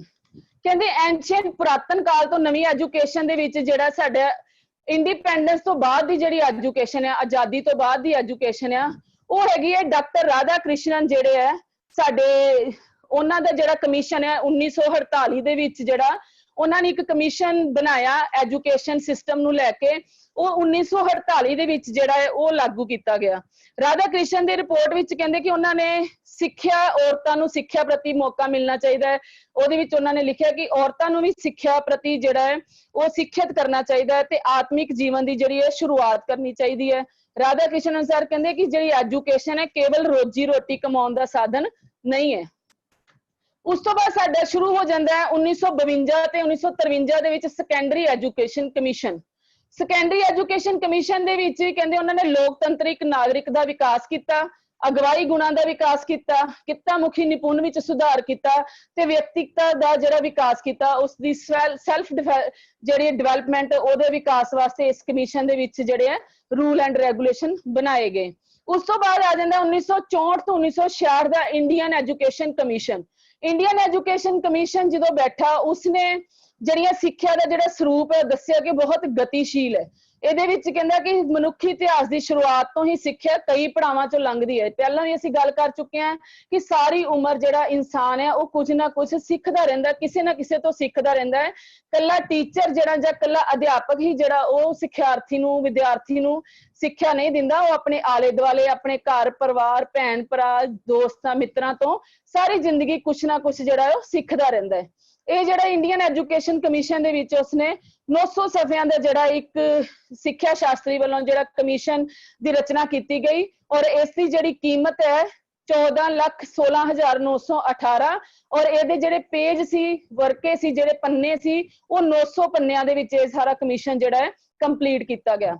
ਉਸ ਤੋਂ ਬਾਅਦ ਸਾਡੀ ਆ ਜਾਂਦੀ ਹੈ ਨੈਸ਼ਨਲ ਪਾਲਿਸੀ ਆਫ ਐਜੂਕੇਸ਼ਨ 1986। 1986 ਚ ਜਿਹੜੀ ਸਾਡੀ ਨੈਸ਼ਨਲ ਐਜੂਕੇਸ਼ਨ ਪਾਲਿਸੀ ਜਿਹੜੀ ਬਣਾਈ ਗਈ, ਉਹਦੇ ਵਿੱਚ ਵੀ ਉਹਨਾਂ ਨੇ ਜਿਹੜਾ ਸਿੱਖਿਆ ਦਾ ਜਿਹੜਾ ਨਵਾਂ ਰੂਪ ਦੱਸਿਆ ਹੈ ਔਰ 1986 ਚ ਕਹਿੰਦੇ ਨੈਸ਼ਨਲ ਪਾਲਿਸੀ ਆਫ ਐਜੂਕੇਸ਼ਨ ਦੇ ਵਿੱਚ ਜਿੰਦੇ ਕਹਿੰਦੇ ਉਹਨਾਂ ਨੇ ਵੀ ਇਹੋ ਕਿਹਾ ਕਿ ਜਿਹੜਾ ਮਨੁੱਖੀ ਇਤਿਹਾਸ ਦੀ ਜਿਹੜੀ ਸ਼ੁਰੂਆਤ ਹੈ ਉਹ ਸਿੱਖਿਆ ਦੇ ਕਈ ਪੜਾਵਾਂ ਚ ਲੰਘੀ ਤੇ ਹਰ ਕਮਿਸ਼ਨ ਨੇ ਐਜੂਕੇਸ਼ਨ ਨੂੰ ਗਤੀਸ਼ੀਲ ਦੱਸਿਆ ਕਿ ਇਨਸਾਨ ਸਾਰੀ ਉਮਰ ਇਸ ਤੋਂ ਕੁਛ ਨਾ ਕੁਛ ਸਿੱਖਦਾ ਰਹਿੰਦਾ ਹੈ। ਇਹਦੇ ਵਿੱਚ ਉਹਨਾਂ ਨੇ ਨੈਤਿਕ ਵਿਕਾਸ, ਬੌਧਿਕ ਵਿਕਾਸ, ਮੈਂਟਲ ਵਿਕਾਸ, ਉਹਦਾ ਆਲਾ ਦੁਆਲਾ, ਸੋਸ਼ਲ ਡਿਵੈਲਪਮੈਂਟ ਤੇ ਔਰਤਾਂ ਦੀ ਐਜੂਕੇਸ਼ਨ ਨੂੰ ਪ੍ਰੈਫਰੈਂਸ ਦਿੱਤੀ। ਅੱਗੇ ਕਹਿੰਦੇ modern and change meaning of education. ਸਮੇਂ ਦੇ ਅਨੁਸਾਰ ਆਧੁਨਿਕ ਤੌਰ ਤੇ ਜਿਹੜਾ ਐਜੂਕੇਸ਼ਨ ਦਾ ਮੀਨਿੰਗ ਜਿਹੜਾ ਹੈ ਉਹ ਚੇਂਜ ਹੁੰਦਾ ਜਾ ਰਿਹਾ ਹੈ। ਜਿਸ ਤਰ੍ਹਾਂ ਹੁਣ ਤੁਸੀਂ ਦੇਖੋ ਕਿ ਐਜੂਕੇਸ਼ਨ ਪਹਿਲੇ ਅਸੀਂ ਪੁਰਾਣੇ ਸਕੂਲਾਂ 'ਚ ਅਸੀਂ ਆਪਣੇ ਪੇਰੈਂਟਸ, ਦਾਦਾ ਦਾਦੀ, ਨਾਨਾ ਨਾਨੀ ਕੋਲੋਂ ਸੁਣਦੇ ਆ ਕਿ ਅਸੀਂ ਉੱਥੇ ਜਦੋਂ ਸਕੂਲਾਂ 'ਚ ਪੜ੍ਹਦੇ ਸੀ ਸਾਨੂੰ ਫਰਸ਼ ਦੇ ਉੱਪਰ ਬਿਠਾਇਆ ਜਾਂਦਾ ਸੀ ਜਾਂ ਅਸੀਂ ਘਰੋਂ ਬੋਰੀਆਂ ਲੈ ਕੇ ਜਾਈਦੀਆਂ ਸੀ ਜਾਂ ਉਦੋਂ ਜਿਹੜੀ ਲਿਖਾਈ ਆ ਉਹ ਫੱਟੀ ਤੇ ਲਿਖਿਆ ਜਾਂਦਾ ਸੀ, ਗਾਚਨੀ ਭਿਗੋ ਕੇ ਕਲਮ ਦੇ ਨਾਲ ਲਿਖਿਆ ਜਾਂਦਾ। ਹੌਲੀ ਹੌਲੀ ਐਜੂਕੇਸ਼ਨ 'ਚ ਡਿਵੈਲਪਮੈਂਟ ਆਈ, ਉਹਦੇ 'ਚ ਚੇਂਜ ਆਇਆ। ਹੁਣ ਸਕੂਲਾਂ ਵਿੱਚ ਜਾਓ, ਵੈਲ ਸੈਟਲ ਸਕੂਲ ਹੈ ਔਰ ਵੈਲ ਫਰਨੀਚਰਡ ਹੈ ਔਰ ਵਧੀਆ ਤਰੀਕੇ ਦੇ ਕਲਾਸਰੂਮ ਬਣੇ ਹੈ। ਏਸੀ, ਈਵਨ ਕਈ ਸਕੂਲ ਤੇ ਇਦਾਂ ਹੈ ਜਿਹੜੇ ਏਸੀ ਵੀ ਸਾਰੇ ਫੁੱਲੀ ਏਸੀ ਵੀ ਹੈ। ਇਹ ਸਾਰਾ ਹੌਲੀ ਹੌਲੀ ਜਿਸ ਤਰ੍ਹਾਂ ਡਿਵੈਲਪਮੈਂਟ ਹੋਈ, ਤਰੱਕੀ ਹੋਈ ਔਰ ਐਜੂਕੇਸ਼ਨ ਦਾ ਜਿਹੜਾ ਮੀਨਿੰਗ ਵੀ ਚੇਂਜ ਹੁੰਦਾ ਗਿਆ। ਅੱਗੇ ਕਹਿੰਦੇ ਇੰਡੀਅਨ ਔਰ ਵੈਸਟਰਨ ਐਜੂਕੇਸ਼ਨ। ਇੰਡੀਅਨ ਔਰ ਵੈਸਟਰਨ ਐਜੂਕੇਸ਼ਨ ਕਹਿੰਦੇ ਕੀ ਹੈ? ਇੰਡੀਅਨ ਐਜੂਕੇਸ਼ਨ ਕਹਿੰਦੇ ਕਿ ਇੱਕ ਸਕੂਲਿੰਗ ਵਿੱਚ ਜਾਣਾ ਇੱਕ ਮਹੱਤਵਪੂਰਨ ਭੂਮਿਕਾ ਨਿਭਾਉਂਦਾ ਹੈ। ਜਿਹੜਾ ਸਾਡਾ ਇੰਡੀਅਨ ਐਜੂਕੇਸ਼ਨ ਸਿਸਟਮ ਦਾ ਢਾਂਚਾ ਹੈ, ਇਹਦੇ ਵਿੱਚ ਬੱਚਿਆਂ ਨੂੰ ਸਕੂਲ ਵਿੱਚ ਜਾਣਾ ਜਿਹੜਾ ਉਹ ਪ੍ਰੈਫਰ ਕੀਤਾ ਜਾਂਦਾ ਹੈ ਕਿ ਬੱਚੇ ਸਕੂਲ ਜਾਣ। ਉਹ ਸਿਸਟਮ ਵਿੱਚ ਉਹ ਕਹਿੰਦੇ ਆ ਕਿ ਜਿਹੜੀ ਸਕੂਲਿੰਗ ਹੈ ਉਹਦੇ ਵਿੱਚ ਜਿਹੜਾ ਬੱਚਾ ਜਾਂਦਾ ਹੈ ਰੂਟੀਨ ਨਾਲ, ਸਵੇਰੇ ਪਤਾ ਹੈ ਕਿ 8 ਤੋਂ 2 ਸਕੂਲ ਦਾ ਟਾਈਮ ਹੈ, ਬੱਚਾ 6 ਵਜੇ ਉੱਠਦਾ ਹੈ, ਆਪਣਾ ਨਹਾਉਂਦਾ ਹੈ, ਫਰੈਸ਼ ਹੁੰਦਾ ਹੈ, ਯੂਨੀਫਾਰਮ ਪਾਉਂਦਾ, ਤਿਆਰ ਹੁੰਦਾ, ਉਸ ਤੋਂ ਬਾਅਦ ਟਾਈਮ ਨਾਲ ਸਕੂਲ ਜਾਂਦਾ ਹੈ। 9 ਵਜੇ ਤੋਂ ਪਹਿਲਾਂ ਸਕੂਲ ਜਾ ਕੇ ਉੱਥੇ ਇੱਕ ਸਿਸਟਮ ਦੇ ਨਾਲ ਸਾਰਾ ਕੰਮ ਚੱਲਦਾ ਹੈ। ਅਸੈਂਬਲੀ ਹੁੰਦੀ ਹੈ, ਪੀਰੀਅਡ ਲੱਗਦੇ ਨੇ, ਗੇਮ ਪੀਰੀਅਡ, ਹੋਰ ਜੋ ਵੀ ਉੱਥੋਂ ਦਾ ਸਿਸਟਮ ਹੈ, ਸਬਜੈਕਟ ਹੈ, ਉਹ ਸਾਰਿਆਂ ਦੀ ਨੌਲੇਜ ਉਹ ਆਪਣੇ ਲਿਮਿਟਡ ਟਾਈਮ ਦੇ ਵਿੱਚ ਲੈਂਦਾ ਹੈ। ਕਹਿੰਦੇ ਇਹਦੇ 'ਚ ਸੈਲਫ ਡਿਵੈਲਪਮੈਂਟ ਹੁੰਦੀ ਹੈ। ਬੱਚੇ ਦਾ ਜਿਹੜਾ ਬਹੁਤ ਸਾਰੀਆਂ ਮੌਕਿਆਂ ਤੋਂ ਜਾਣੂ ਹੁੰਦਾ ਹੈ, ਉਹਨਾਂ ਨੂੰ ਕਈ ਮੌਕੇ ਮਿਲਦੇ ਨੇ ਸਕੂਲ ਦੇ ਵਿੱਚ ਖੇਡਣ ਦੇ ਦੌਰਾਨ ਆਪਣੇ ਆਪ ਨੂੰ ਐਕਸਪੋਜ਼ ਕਰਨ ਦੇ ਕਿ ਮੇਰੇ ਵਿੱਚ ਇਹ ਗੁਣ ਹੈ। ਕੋਈ ਕੰਪੀਟੀਸ਼ਨ ਕਰ ਰਿਹਾ ਹੈ, ਕੋਈ ਡਰਾਇੰਗ ਮੇਕਿੰਗ ਕਰ ਰਿਹਾ ਹੈ, ਕੋਈ ਪੋਸਟਰ ਮੇਕਿੰਗ ਕਰ ਰਿਹਾ ਹੈ, ਕੋਈ ਡੈਕਲਾਮੇਸ਼ਨ ਕਰ ਰਿਹਾ ਹੈ। ਹਰ ਕਿਸੇ ਦੇ ਨੌਲੇਜ ਦੇ ਅਕੋਰਡਿੰਗ ਉੱਥੇ ਜਿਹੜੇ ਉਹਨੂੰ ਮੌਕੇ ਮਿਲਦੇ ਨੇ ਔਰ ਕਹਿੰਦੇ ਉੱਥੇ ਉਹ ਨਵੀਆਂ ਚੀਜ਼ਾਂ ਵੀ ਸਿੱਖਦਾ ਹੈ। और बुद्धि का विकास हुंदा है, बच्चे का योग्यता का विकास हुंदा है और बच्चे दे पुंगर रहे दिमागां नूं सिक्ख्या दे ढांचे विच ढालण दा फायदा हुंदा है। जिहड़ा बच्चे का दिमाग है छोटे छोटे ਕਰੂੰਬਲੀਆਂ ਦੀ ਤਰ੍ਹਾਂ ਹੁੰਦਾ ਹੈ, ਅੰਕੁਰਿਤ ਜਿਹੜੀਆਂ ਉਹਨਾਂ ਦੇ ਵਿੱਚ ਜੋ ਵੀ ਤੁਸੀਂ ਬਚਪਨ ਤੋਂ ਜਿਹੜੇ ਗੁਣ ਪਾ ਦੋ ਸਾਰੀ ਉਮਰ ਉਹਦੇ ਵਿੱਚ ਉਹ ਜਿਹੜੇ ਗੁਣ ਪਏ ਰਹਿੰਦੇ ਨੇ। ਇਹ ਸਾਡੇ ਇੰਡੀਅਨ ਐਜੂਕੇਸ਼ਨ ਦੇ ਸਿਸਟਮ ਦਾ ਜਿਹੜਾ ਇਹ ਸਾਡਾ ਫਾਇਦਾ ਹੈ ਕਿ ਸਾਡੀ ਜਿਹੜੀ ਸਕੂਲਿੰਗ ਐਜੂਕੇਸ਼ਨ ਜਿਹੜੀ ਰੂਟੀਨ 'ਚ ਜਾ ਕੇ ਬੱਚਾ ਉੱਥੇ ਸਿੱਖਦਾ ਹੈ। ਉਸ ਤੋਂ ਬਾਅਦ ਕਹਿੰਦਾ ਇੰਡੀਅਨ ਐਜੂਕੇਸ਼ਨ ਦਾ ਫੋਕਸ ਕੀ ਹੈ, ਇੰਡੀਅਨ ਐਜੂਕੇਸ਼ਨ ਦਾ ਕੀ ਧਿਆਨ ਕੀ ਹੈ, ਕੀ ਨਿਸ਼ਾਨਾ ਹੈ, ਕਿ ਕਿੱਥੇ ਉਹ ਧਿਆਨ ਦਿੰਦੇ ਕਿ ਜਿਹੜਾ ਬੱਚੇ ਦੀ ਐਜੂਕੇਸ਼ਨ ਕਿਸ ਤਰ੍ਹਾਂ ਹੋਣੀ ਚਾਹੀਦੀ ਹੈ। ਕਹਿੰਦੇ ਕਿਤਾਬੀ ਪੜ੍ਹਾਈ ਹੈ। ਇੰਡੀਅਨ ਐਜੂਕੇਸ਼ਨ 'ਚ ਬੱਚੇ ਜਿਹੜੇ ਜ਼ਿਆਦਾ ਕਿਤਾਬਾਂ ਤੋਂ ਪੜ੍ਹਦੇ ਨੇ, ਥਿਓਰੈਟੀਕਲ ਸਟੱਡੀ ਕਰਦੇ ਨੇ ਔਰ ਇਹ ਮਾਰਕਸ ਤੇ ਪਰਸੈਂਟੇਜ ਤੇ ਡਿਪੈਂਡ ਹੈ। ਜੋ ਬੱਚੇ ਨੇ ਪੜ੍ਹਿਆ ਉਹਦੇ ਪੇਪਰ ਹੁੰਦੇ ਨੇ, ਐਗਜ਼ਾਮ ਹੁੰਦੇ ਨੇ, ਉਹਦੀ ਨੰਬਰਿੰਗ ਹੁੰਦੀ ਹੈ, ਫਿਰ ਉਹਦੀ ਪਰਸੈਂਟੇਜ ਹੁੰਦੀ ਹੈ, ਉਹਦੇ ਤੋਂ ਹੀ ਉਹਦੀ ਜਿਹੜੀ ਨੌਲੇਜ ਹੈ ਜਾਂ ਉਹਦੇ ਗਿਆਨ ਦਾ ਜਿਹੜਾ ਅੰਦਾਜ਼ਾ ਲਗਾਇਆ ਜਾਂਦਾ ਹੈ। ਉਸ ਤੋਂ ਬਾਅਦ ਕਹਿੰਦਾ do not focus on the practical ability of the students. ਜਿਹੜੇ ਕਹਿੰਦੇ ਕਿ ਬੱਚਿਆਂ ਦੇ ਪ੍ਰੈਕਟੀਕਲ ਕੰਮ ਦੀ ਯੋਗਤਾ ਵੱਲ ਜਿਹੜਾ ਹੈ ਘੱਟ ਧਿਆਨ ਦਿੱਤਾ ਜਾਂਦਾ ਹੈ ਤੇ ਬੱਚਿਆਂ ਵਿੱਚ ਉਹਨਾਂ ਦੀ ਮੋਰਲ ਵਿਕਾਸ ਜਿਹੜਾ ਨਹੀਂ ਹੁੰਦਾ, ਉਹਨਾਂ ਦੇ ਵਿੱਚ ਮੋਰਲ ਵਿਕਾਸ ਦੀ ਕਮੀ ਰਹਿ ਜਾਂਦੀ ਹੈ ਕਿਉਂਕਿ ਉਹ ਲਿਮਟਿਡ ਦਾਇਰੇ ਦੇ ਵਿੱਚ ਉਹ ਆਪਣੇ ਕਿਤਾਬੀ ਕੀੜੇ ਜਿਹੜੇ ਆ ਉਹ ਬਣ ਜਾਂਦੇ ਆ। ਉਸ ਤੋਂ ਬਾਅਦ ਕਹਿੰਦੇ ਵੈਸਟਰਨ ਐਜੂਕੇਸ਼ਨ ਫੋਕਸ। ਕਹਿੰਦੇ ਕਿ ਜਿਹੜਾ ਵੈਸਟਰਨ ਐਜੂਕੇਸ਼ਨ ਦਾ ਫੋਕਸ ਹੈ ਉਹਨਾਂ ਦਾ ਧਿਆਨ ਹੈ ਉਹ ਕੀ ਸੀ। ਕਹਿੰਦੇ ਸਿੱਖਿਆ ਅਤੇ ਗਿਆਨ ਦੇ ਵਿਸ਼ਾਲ ਪੱਖ ਵੱਲ ਧਿਆਨ ਦੇਣਾ, ਪ੍ਰਦਰਸ਼ਨਕਾਰੀ ਪ੍ਰਕਿਰਿਆ ਉਹ ਐਕਟੀਵਿਟੀਜ਼ ਕਰਵਾਉਂਦੇ ਆ ਔਰ ਉਹਨਾਂ ਦਾ ਜਿਹੜਾ ਧਿਆਨ ਹੈ ਗਿਆਨ ਵੱਲ ਜ਼ਿਆਦਾ ਹੈ, ਗਰੁੱਪ ਡਿਸਕਸ਼ਨ ਕਰਵਾਉਂਦੇ ਆ ਔਰ ਪ੍ਰਯੋਗੀ ਆਈਡੀਆਜ਼ ਵਿਚਾਰ ਉਹ ਪ੍ਰੈਕਟੀਕਲੀ ਵਰਕ ਕਰਾਉਂਦੇ ਆ, ਮੇਕਿੰਗ ਪ੍ਰੋਜੈਕਟ ਬਣਵਾਉਂਦੇ ਆ। ਛੋਟੇ ਛੋਟੇ ਬੱਚਿਆਂ ਨੂੰ ਕੋਈ ਨਾ ਕੋਈ ਪ੍ਰੋਜੈਕਟ ਦਿੱਤੇ ਜਾਂਦੇ ਕਿ ਤੁਸੀਂ ਇਹਨੂੰ ਬਣੋ, ਕ੍ਰੀਏਟਿਵ ਮਾਈਂਡ ਬੱਚੇ ਹੋ ਜਾਂਦੇ ਆ। ਉਹ ਕਹਿੰਦੇ ਕਿ ਸੈਮੀਨਾਰ ਪ੍ਰੈਜੈਂਟੇਸ਼ਨ ਜਿਹੜੀਆਂ ਕਿ ਅੱਜ ਪ੍ਰੈਜੈਂਟੇਸ਼ਨ ਅਸੀਂ ਲੋਕ ਤੁਹਾਨੂੰ ਦੇ ਰਹੇ ਹਾਂ ਪੀਪੀਟੀ ਦੇ ਥਰੂ, ਉਹ ਜਿਹੜੇ ਸਟੂਡੈਂਟ ਵੈਸਟਰਨ ਦੇ ਆ ਉਹ ਛੋਟੇ ਹੁੰਦਿਆਂ ਤੋਂ ਹੀ ਸੈਮੀਨਾਰਸ ਜਿਹੜੇ ਕਰਨੇ ਸ਼ੁਰੂ ਕਰ ਦਿੰਦੇ ਆ, ਪ੍ਰੈਜੈਂਟੇਸ਼ਨਾਂ ਬਣਾਉਣੀਆਂ ਸ਼ੁਰੂ ਕਰ ਦਿੰਦੇ ਆ, ਪ੍ਰੈਜੈਂਟੇਸ਼ਨ ਦੇਣੀਆਂ ਸ਼ੁਰੂ ਕਰ ਦਿੰਦੇ ਆ ਆਪਣੇ ਵਰਕ ਦੀਆਂ ਔਰ ਬ੍ਰੌਡਰ ਅਪਰੋਚ ਟੂਵਾਰਡ ਸੋਸ਼ਲ ਵੈਲਿਊ ਤੇ ਵਿਸ਼ਾਲ ਸਮਾਜਿਕ ਕਦਰਾਂ ਕੀਮਤਾਂ ਤੇ ਵਿਸ਼ਾਲ ਸੋਚ ਦਾ ਜਿਹੜਾ ਹੋਣਾ ਹੁੰਦਾ ਹੈ। ਉਸ ਤੋਂ ਬਾਅਦ ਆ ਜਾਂਦਾ ਸਾਡਾ ਫਾਰਮਲ ਐਜੂਕੇਸ਼ਨ।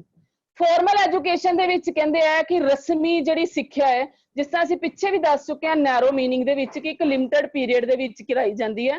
ਕਹਿੰਦੇ ਪੂਰਾ ਨਿਰਧਾਰਿਤ ਨਿਸ਼ਾਨਾ ਹੁੰਦਾ ਹੈ, ਰਸਮੀ ਪਾਠ ਪੜ੍ਹਾ ਕੇ ਪ੍ਰਦਾਨ ਕੀਤੀ ਜਾਂਦੀ ਹੈ ਕਿ ਜਿਹੜਾ ਪਾਠ ਪੜ੍ਹਾਉਣਾ ਹੈ ਉਹਦੇ 'ਚ ਹੀ ਉਹ ਨੌਲੇਜ ਦਿੱਤੀ ਜਾਂਦੀ ਹੈ।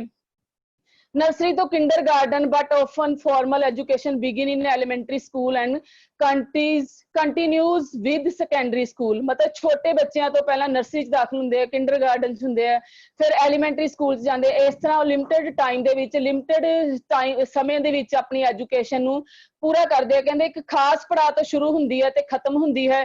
ਵਿਦਿਆਰਥੀ ਨੂੰ ਪੜ੍ਹਾਈ ਜਾਣ ਵਾਲੀ ਪ੍ਰਕਿਰਿਆ ਦਾ ਜਿਹੜਾ ਗਿਆਨ ਹੁੰਦਾ ਹੈ ਯੋਜਨਾਬੱਧ, ਉਦੇਸ਼ਾਤਮਕ, ਸੰਗਠਿਤ ਤੇ ਕਰਮਵਾਰ ਸਿੱਖਿਆ ਗਤੀਵਿਧੀਆਂ ਹਨ। ਇਸ ਨਾਲ ਅਧਿਆਪਕ ਅਤੇ ਵਿਦਿਆਰਥੀ ਦੋਹਾਂ ਤੋਂ ਕੁਝ ਮਾਨਸਿਕ ਦਬਾਅ ਪੈਂਦਾ ਹੈ ਕਿ ਬੱਚੇ ਤੇ ਵੀ ਪ੍ਰੈਸ਼ਰ ਹੁੰਦਾ ਕਿ ਇਹ ਮੈਨੂੰ ਹੋਮਵਰਕ ਮਿਲਿਆ ਮੈਂ ਕਰਨਾ ਹੈ, ਟੀਚਰ ਤੇ ਵੀ ਪ੍ਰੈਸ਼ਰ ਹੁੰਦਾ ਕਿ ਮੈਂ ਕੱਲ ਬੱਚਿਆਂ ਨੂੰ ਇਹ ਲੈਸਨ ਕਰਾਉਣਾ ਹੈ। ਮਤਲਬ ਦੋਵਾਂ ਤੇ ਪ੍ਰੈਸ਼ਰ ਹੁੰਦਾ ਹੈ। ਇੱਕ ਫਾਰਮਲ ਐਜੂਕੇਸ਼ਨ ਜਿਹੜਾ ਸਾਡਾ ਸਿਸਟਮ ਹੈ ਰਸਮੀ ਸਿੱਖਿਆ ਦੇ ਵਿੱਚ, ਕਹਿੰਦੇ ਇਸ ਵਿੱਚ ਰਸਮੀ ਸਾਧਨ ਹੁੰਦੇ ਹਨ, ਲਿਮਟਿਡ ਸਾਧਨ ਹੁੰਦੇ ਨੇ। ਜਿਹੜਾ ਸਾਡਾ ਸਿਲੇਬਸ ਹੈ ਕਰਿਕੂਲਰ ਜਿਹੜਾ ਹੈ ਉਹ ਲਿਮਟਿਡ ਬਣਿਆ ਹੁੰਦਾ ਹੈ ਔਰ ਕਾਲਜ ਔਰ ਯੂਨੀਵਰਸਿਟੀਆਂ ਦੇ ਵਿੱਚ ਕਹਿੰਦੇ ਜਿਹੜੀ ਐਕੈਡੈਮਿਕ ਡਿਗਰੀਜ਼ ਹੈ ਉਹ ਦਿੱਤੀਆਂ ਜਾਂਦੀਆਂ। Stage and it provide under a certain set of rule and regulation ਕਿ ਸਪੈਸੀਫਿਕ ਰੂਲਸ ਜਿਹੜੇ ਉਹ ਬਣਾਏ ਜਾਂਦੇ ਆ ਕਿ ਇਸੇ ਦੇ ਦੌਰਾਨ ਹੀ ਜਿਹੜੀ ਇਹ ਵਾਲੀ ਐਜੂਕੇਸ਼ਨ ਹੈ ਉਹ ਕੰਪਲੀਟ ਹੋਏਗੀ। ਡਿਸਿਪਲਿਨ ਬੱਚੇ ਨੂੰ ਦੱਸਿਆ ਜਾਂਦਾ ਹੈ ਔਰ ਇਸ ਐਜੂਕੇਸ਼ਨ ਦੇ ਵਿੱਚ ਕਹਿੰਦੇ ਜਿਹੜਾ ਕੁਆਲੀਫਾਈਡ ਟੀਚਰ ਹੈ ਉਹ ਜਿਹੜਾ ਆਪਣਾ ਆਰਟ ਆਫ ਇੰਸਟਰਕਸ਼ਨ, ਆਪਣੀਆਂ ਸਖਤ ਨਿਗਰਾਨੀ, ਸਖਤ ਨਿਰਦੇਸ਼ਾਂ ਦੇ ਅਨੁਸ਼ਾਸਨ ਦੇ ਵਿੱਚ ਦਾਇਰੇ ਵਿੱਚ ਰਹਿ ਕੇ ਬੱਚਿਆਂ ਨੂੰ ਅਬਜ਼ਰਵ ਕਰਦਾ ਹੈ। ਔਰ ਇਹ ਜਿਹੜੀ ਐਜੂਕੇਸ਼ਨ ਹੈ ਸਖਤ ਹੁੰਦੀ ਹੈ ਕਿਉਂਕਿ ਇਹਦੇ ਤੇ ਲਗਾਤਾਰ ਟੀਚਰ ਦੀ ਸੁਪਰਵਿਜ਼ਨ ਹੁੰਦੀ ਹੈ। The student and the teacher both are aware of the fact and engage themselves in the purpose of education ਤਾਂ ਕਿ ਜਿਹੜੇ ਬੱਚੇ ਹੈ ਉਹ ਵਧੀਆ ਤਰੀਕੇ ਨਾਲ ਐਜੂਕੇਸ਼ਨ ਹਾਸਲ ਕਰ ਸਕਣ, ਭਾਵੇਂ ਉਹ ਲਿਮਿਟਿਡ ਦਾਇਰੇ ਦੇ ਵਿੱਚ ਰਹਿ ਕੇ ਹੁੰਦੀ ਹੈ, ਲਿਮਿਟਿਡ ਟਾਈਮ ਦੇ ਵਿੱਚ ਹੁੰਦੀ ਹੈ। ਇਸ ਤੋਂ ਬਾਅਦ ਆ ਜਾਂਦੀ ਹੈ ਇਨਫਾਰਮਲ ਐਜੂਕੇਸ਼ਨ। ਕਹਿੰਦੇ ਇਨਫਾਰਮਲ ਐਜੂਕੇਸ਼ਨ ਦਾ ਜਿਹੜਾ ਇਹ ਕਹਿੰਦੇ ਕਿ ਇਹ ਕੋਈ ਰਸਮੀ ਪਾਠ ਨਹੀਂ ਹੈ, ਇਹ ਗੈਰ ਰਸਮੀ ਐਜੂਕੇਸ਼ਨ ਹੈ। ਇਹਨੂੰ ਕਹਿੰਦੇ ਗੈਰ ਰਸਮੀ ਸਿੱਖਿਆ ਜਿਹੜੀ ਕਿ ਸ਼ੁਰੂ ਤੋਂ ਬੱਚੇ ਦੇ ਜਨਮ ਤੋਂ ਲੈ ਕੇ ਚੱਲਦੀ ਹੀ ਰਹਿੰਦੀ ਹੈ, ਇੱਕ ਸਾਈਕਲ ਹੈ ਉਹਦੀ ਤਰ੍ਹਾਂ ਜਿਹੜੀ ਇਹ ਰੂਟੀਨ 'ਚ ਚੱਲਦੀ ਹੈ ਕਿ ਬੱਚੇ ਨੇ ਪਿੱਛੇ ਵੀ ਤੁਹਾਨੂੰ ਦੱਸਿਆ ਹੈ ਕਿ ਬੱਚਾ ਸਾਰੀ ਉਮਰ ਕਿਸੇ ਨਾ ਕਿਸੇ ਕੋ ਸਿੱਖਦਾ ਰਹਿੰਦਾ ਹੈ।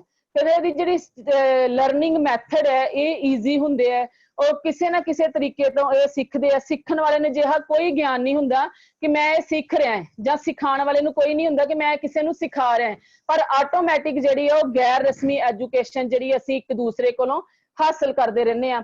ਕਹਿੰਦੇ ਕਿ ਜਿਹੜਾ ਸਿੱਖਣ ਸਿਖਾਉਣ ਦੀ ਪ੍ਰਕਿਰਿਆ ਜਿਹੜੀ ਹੈ ਪੂਰਵ ਨਿਯੋਜਿਤ ਅਤੇ ਤਰਤੀਬਵਾਰ ਨਹੀਂ ਹੁੰਦੀ। ਕੋਈ ਇਹਦਾ ਕਰਿਕੂਲਮ ਨਹੀਂ ਹੁੰਦਾ, ਕੋਈ ਇਹਦਾ ਢੰਗ ਨਹੀਂ ਹੁੰਦਾ ਕਿ ਇਹਨੂੰ ਅਸੀਂ ਇੰਨੇ ਦਾਇਰੇ 'ਚ ਖਤਮ ਕਰਨਾ ਹੈ, ਜਾਂ ਇਹਦਾ ਸਿਲੇਬਸ ਇਹ ਵਾ, ਜਾਂ ਇਹਦੇ ਨੰਬਰ ਲੱਗਣੇ ਆ, ਜਾਂ ਇਹਦੇ ਗ੍ਰੇਡ ਲੱਗਣੇ ਆ, ਜਾਂ ਇਹ ਕਿਸੇ ਇੰਸਟੀਚਿਊਟ 'ਚ ਪਰਟੀਕੂਲਰ ਜਗ੍ਹਾ ਦੇ ਉੱਤੇ ਨਹੀਂ ਹੁੰਦੀ।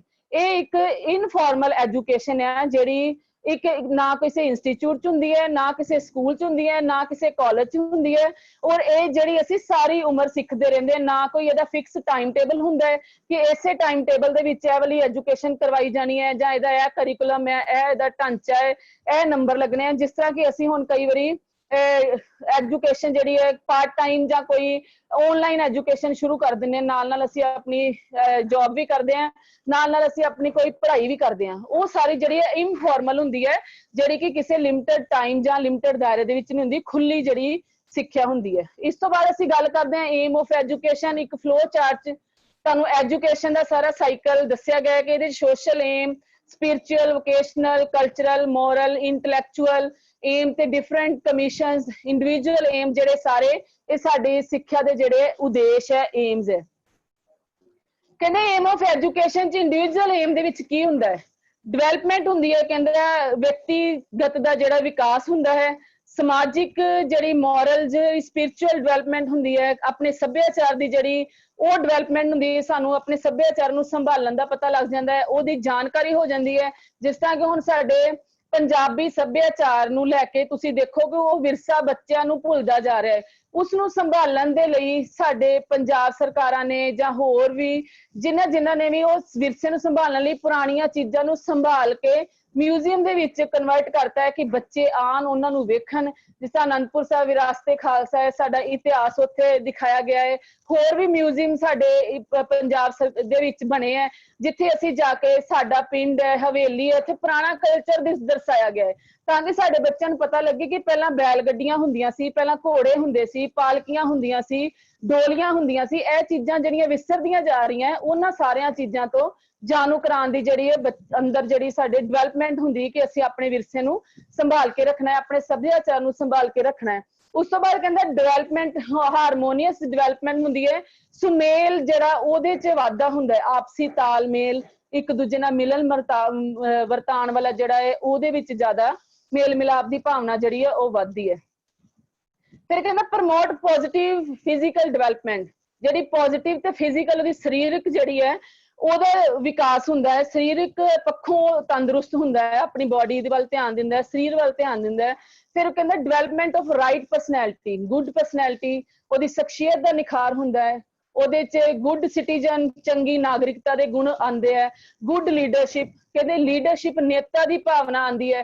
ਹੁਣ ਕਲਾਸ ਵਿੱਚ ਤੁਸੀਂ ਦੇਖੋ 40 ਬੱਚਿਆਂ ਦੇ ਵਿੱਚ ਕੋਈ 1 ਜਾਂ 2 ਬੱਚੇ ਏਦਾਂ ਦੇ ਹੁੰਦੇ ਜਿਹੜੇ ਪਹਿਲੇ ਦਿਨ ਤੋਂ ਹੀ ਇਸ ਤਰ੍ਹਾਂ ਲੱਗਣ ਲੱਗ ਪੈਂਦੇ ਟੀਚਰ ਨੂੰ ਕਿ ਇਹ ਮੇਰੀ ਕਲਾਸ ਦਾ ਜਿਹੜਾ ਲੀਡਰ ਬਣ ਸਕਦਾ ਹੈ, ਮੋਨੀਟਰ ਬਣ ਸਕਦਾ ਹੈ। ਟੀਚਰ ਉਹਨੂੰ ਆਪਣੀ ਅਲਮਾਰੀ ਦੀ ਚਾਬੀ ਦੇ, ਰਜਿਸਟਰ ਕੱਢ ਕੇ ਲਿਆ, ਪਾਣੀ ਲੈ ਕੇ ਆ, ਇਹ ਕਰ, ਉਹ ਕਰ, ਸਾਰੇ ਨਿੱਕੇ ਮੋਟੇ ਕੰਮ ਇੱਕ ਪਰਟੀਕੂਲਰ 1-2 ਬੱਚਿਆਂ ਦੇ ਨਾਲ ਉਹਦੀ ਅਟੈਚਮੈਂਟ ਵੱਧ ਜਾਂਦੀ ਹੈ, ਤੇ ਉਹਦੇ 'ਚ ਉਸੇ ਚੀਜ਼ ਨੂੰ ਦੇਖ ਕੇ ਉਸ ਬੱਚੇ ਦੇ ਵਿੱਚ ਜਿਹੜੀ ਹੈ ਲੀਡਰਸ਼ਿਪ ਦੀ ਕੁਆਲਿਟੀ ਜਿਹੜੀ ਉਹ ਡਿਵੈਲਪ ਹੁੰਦੀ ਹੈ।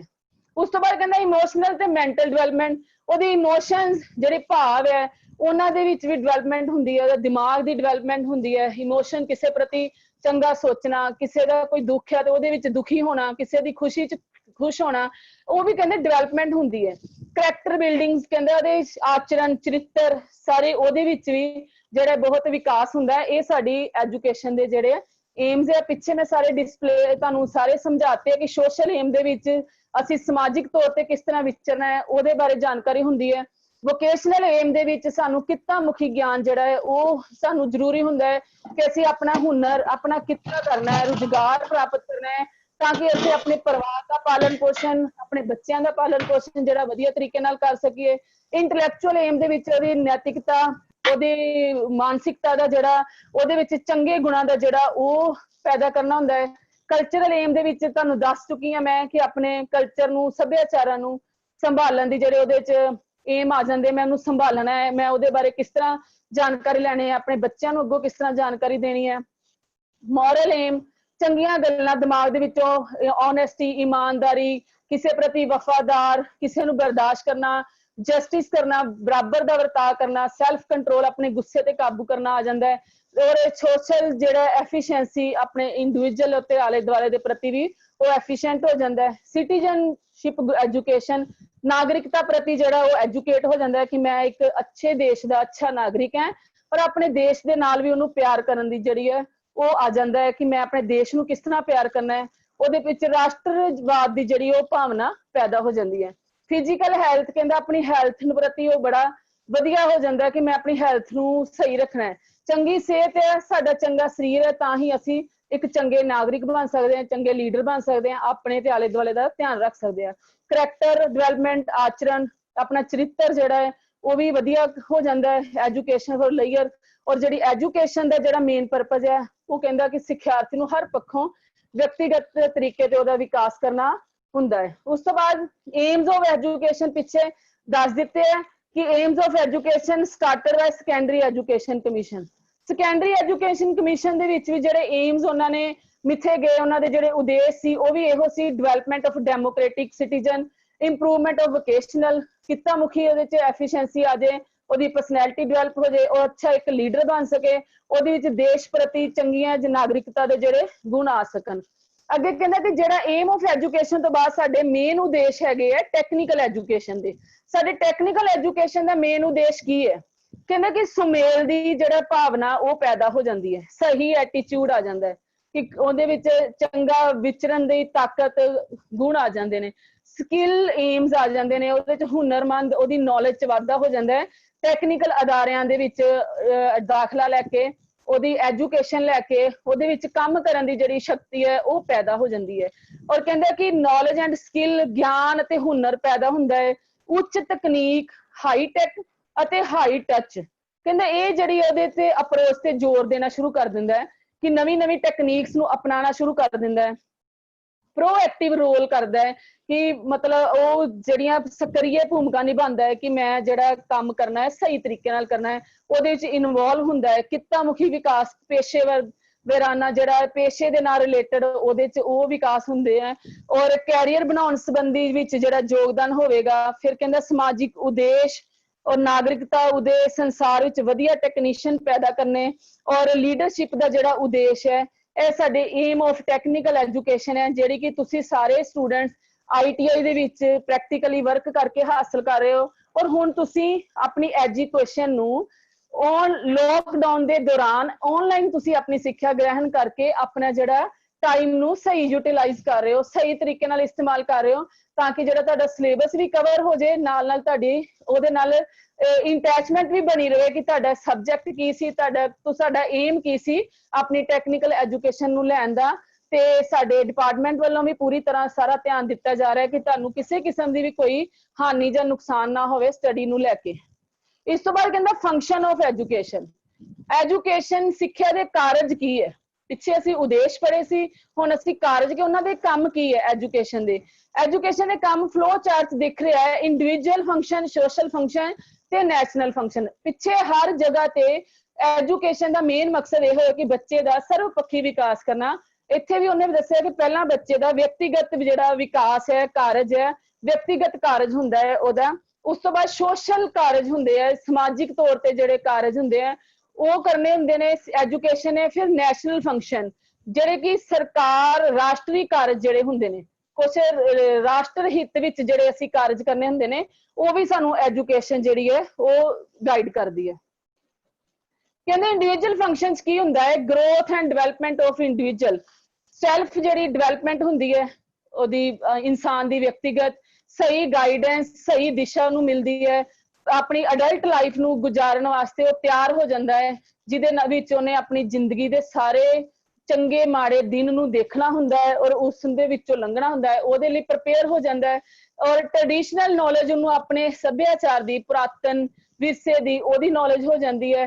ਟ੍ਰਾਂਸਮਿਸ਼ਨ ਆਫ ਕਲਚਰ, ਕਲਚਰ ਨੂੰ ਇੱਕ ਦੂਜੇ ਰਾਜ ਦਾ ਕਲਚਰ, ਕਿਸੇ ਹੋਰ ਕੰਟਰੀ ਦੇ ਕਲਚਰ ਨੂੰ ਦੇਖਦੇ ਹੈ, ਉਹਦੀ ਰਿਸਪੈਕਟ ਕਰਦੇ ਹੈ, ਆਪਣੇ ਕਲਚਰ ਵਾਲੇ ਦੂਸਰਿਆਂ ਨੂੰ ਦੱਸਦੇ ਹੈ। ਉਸ ਤੋਂ ਬਾਅਦ ਕਹਿੰਦਾ ਕਿ ਪ੍ਰੋਗਰੈਸਿਵ ਡਿਵੈਲਪਮੈਂਟ, ਓਵਰਆਲ ਜਿਹੜੀ ਸਫੀਸ਼ੀਐਂਟ ਹੋ ਜਾਂਦਾ ਹੈ।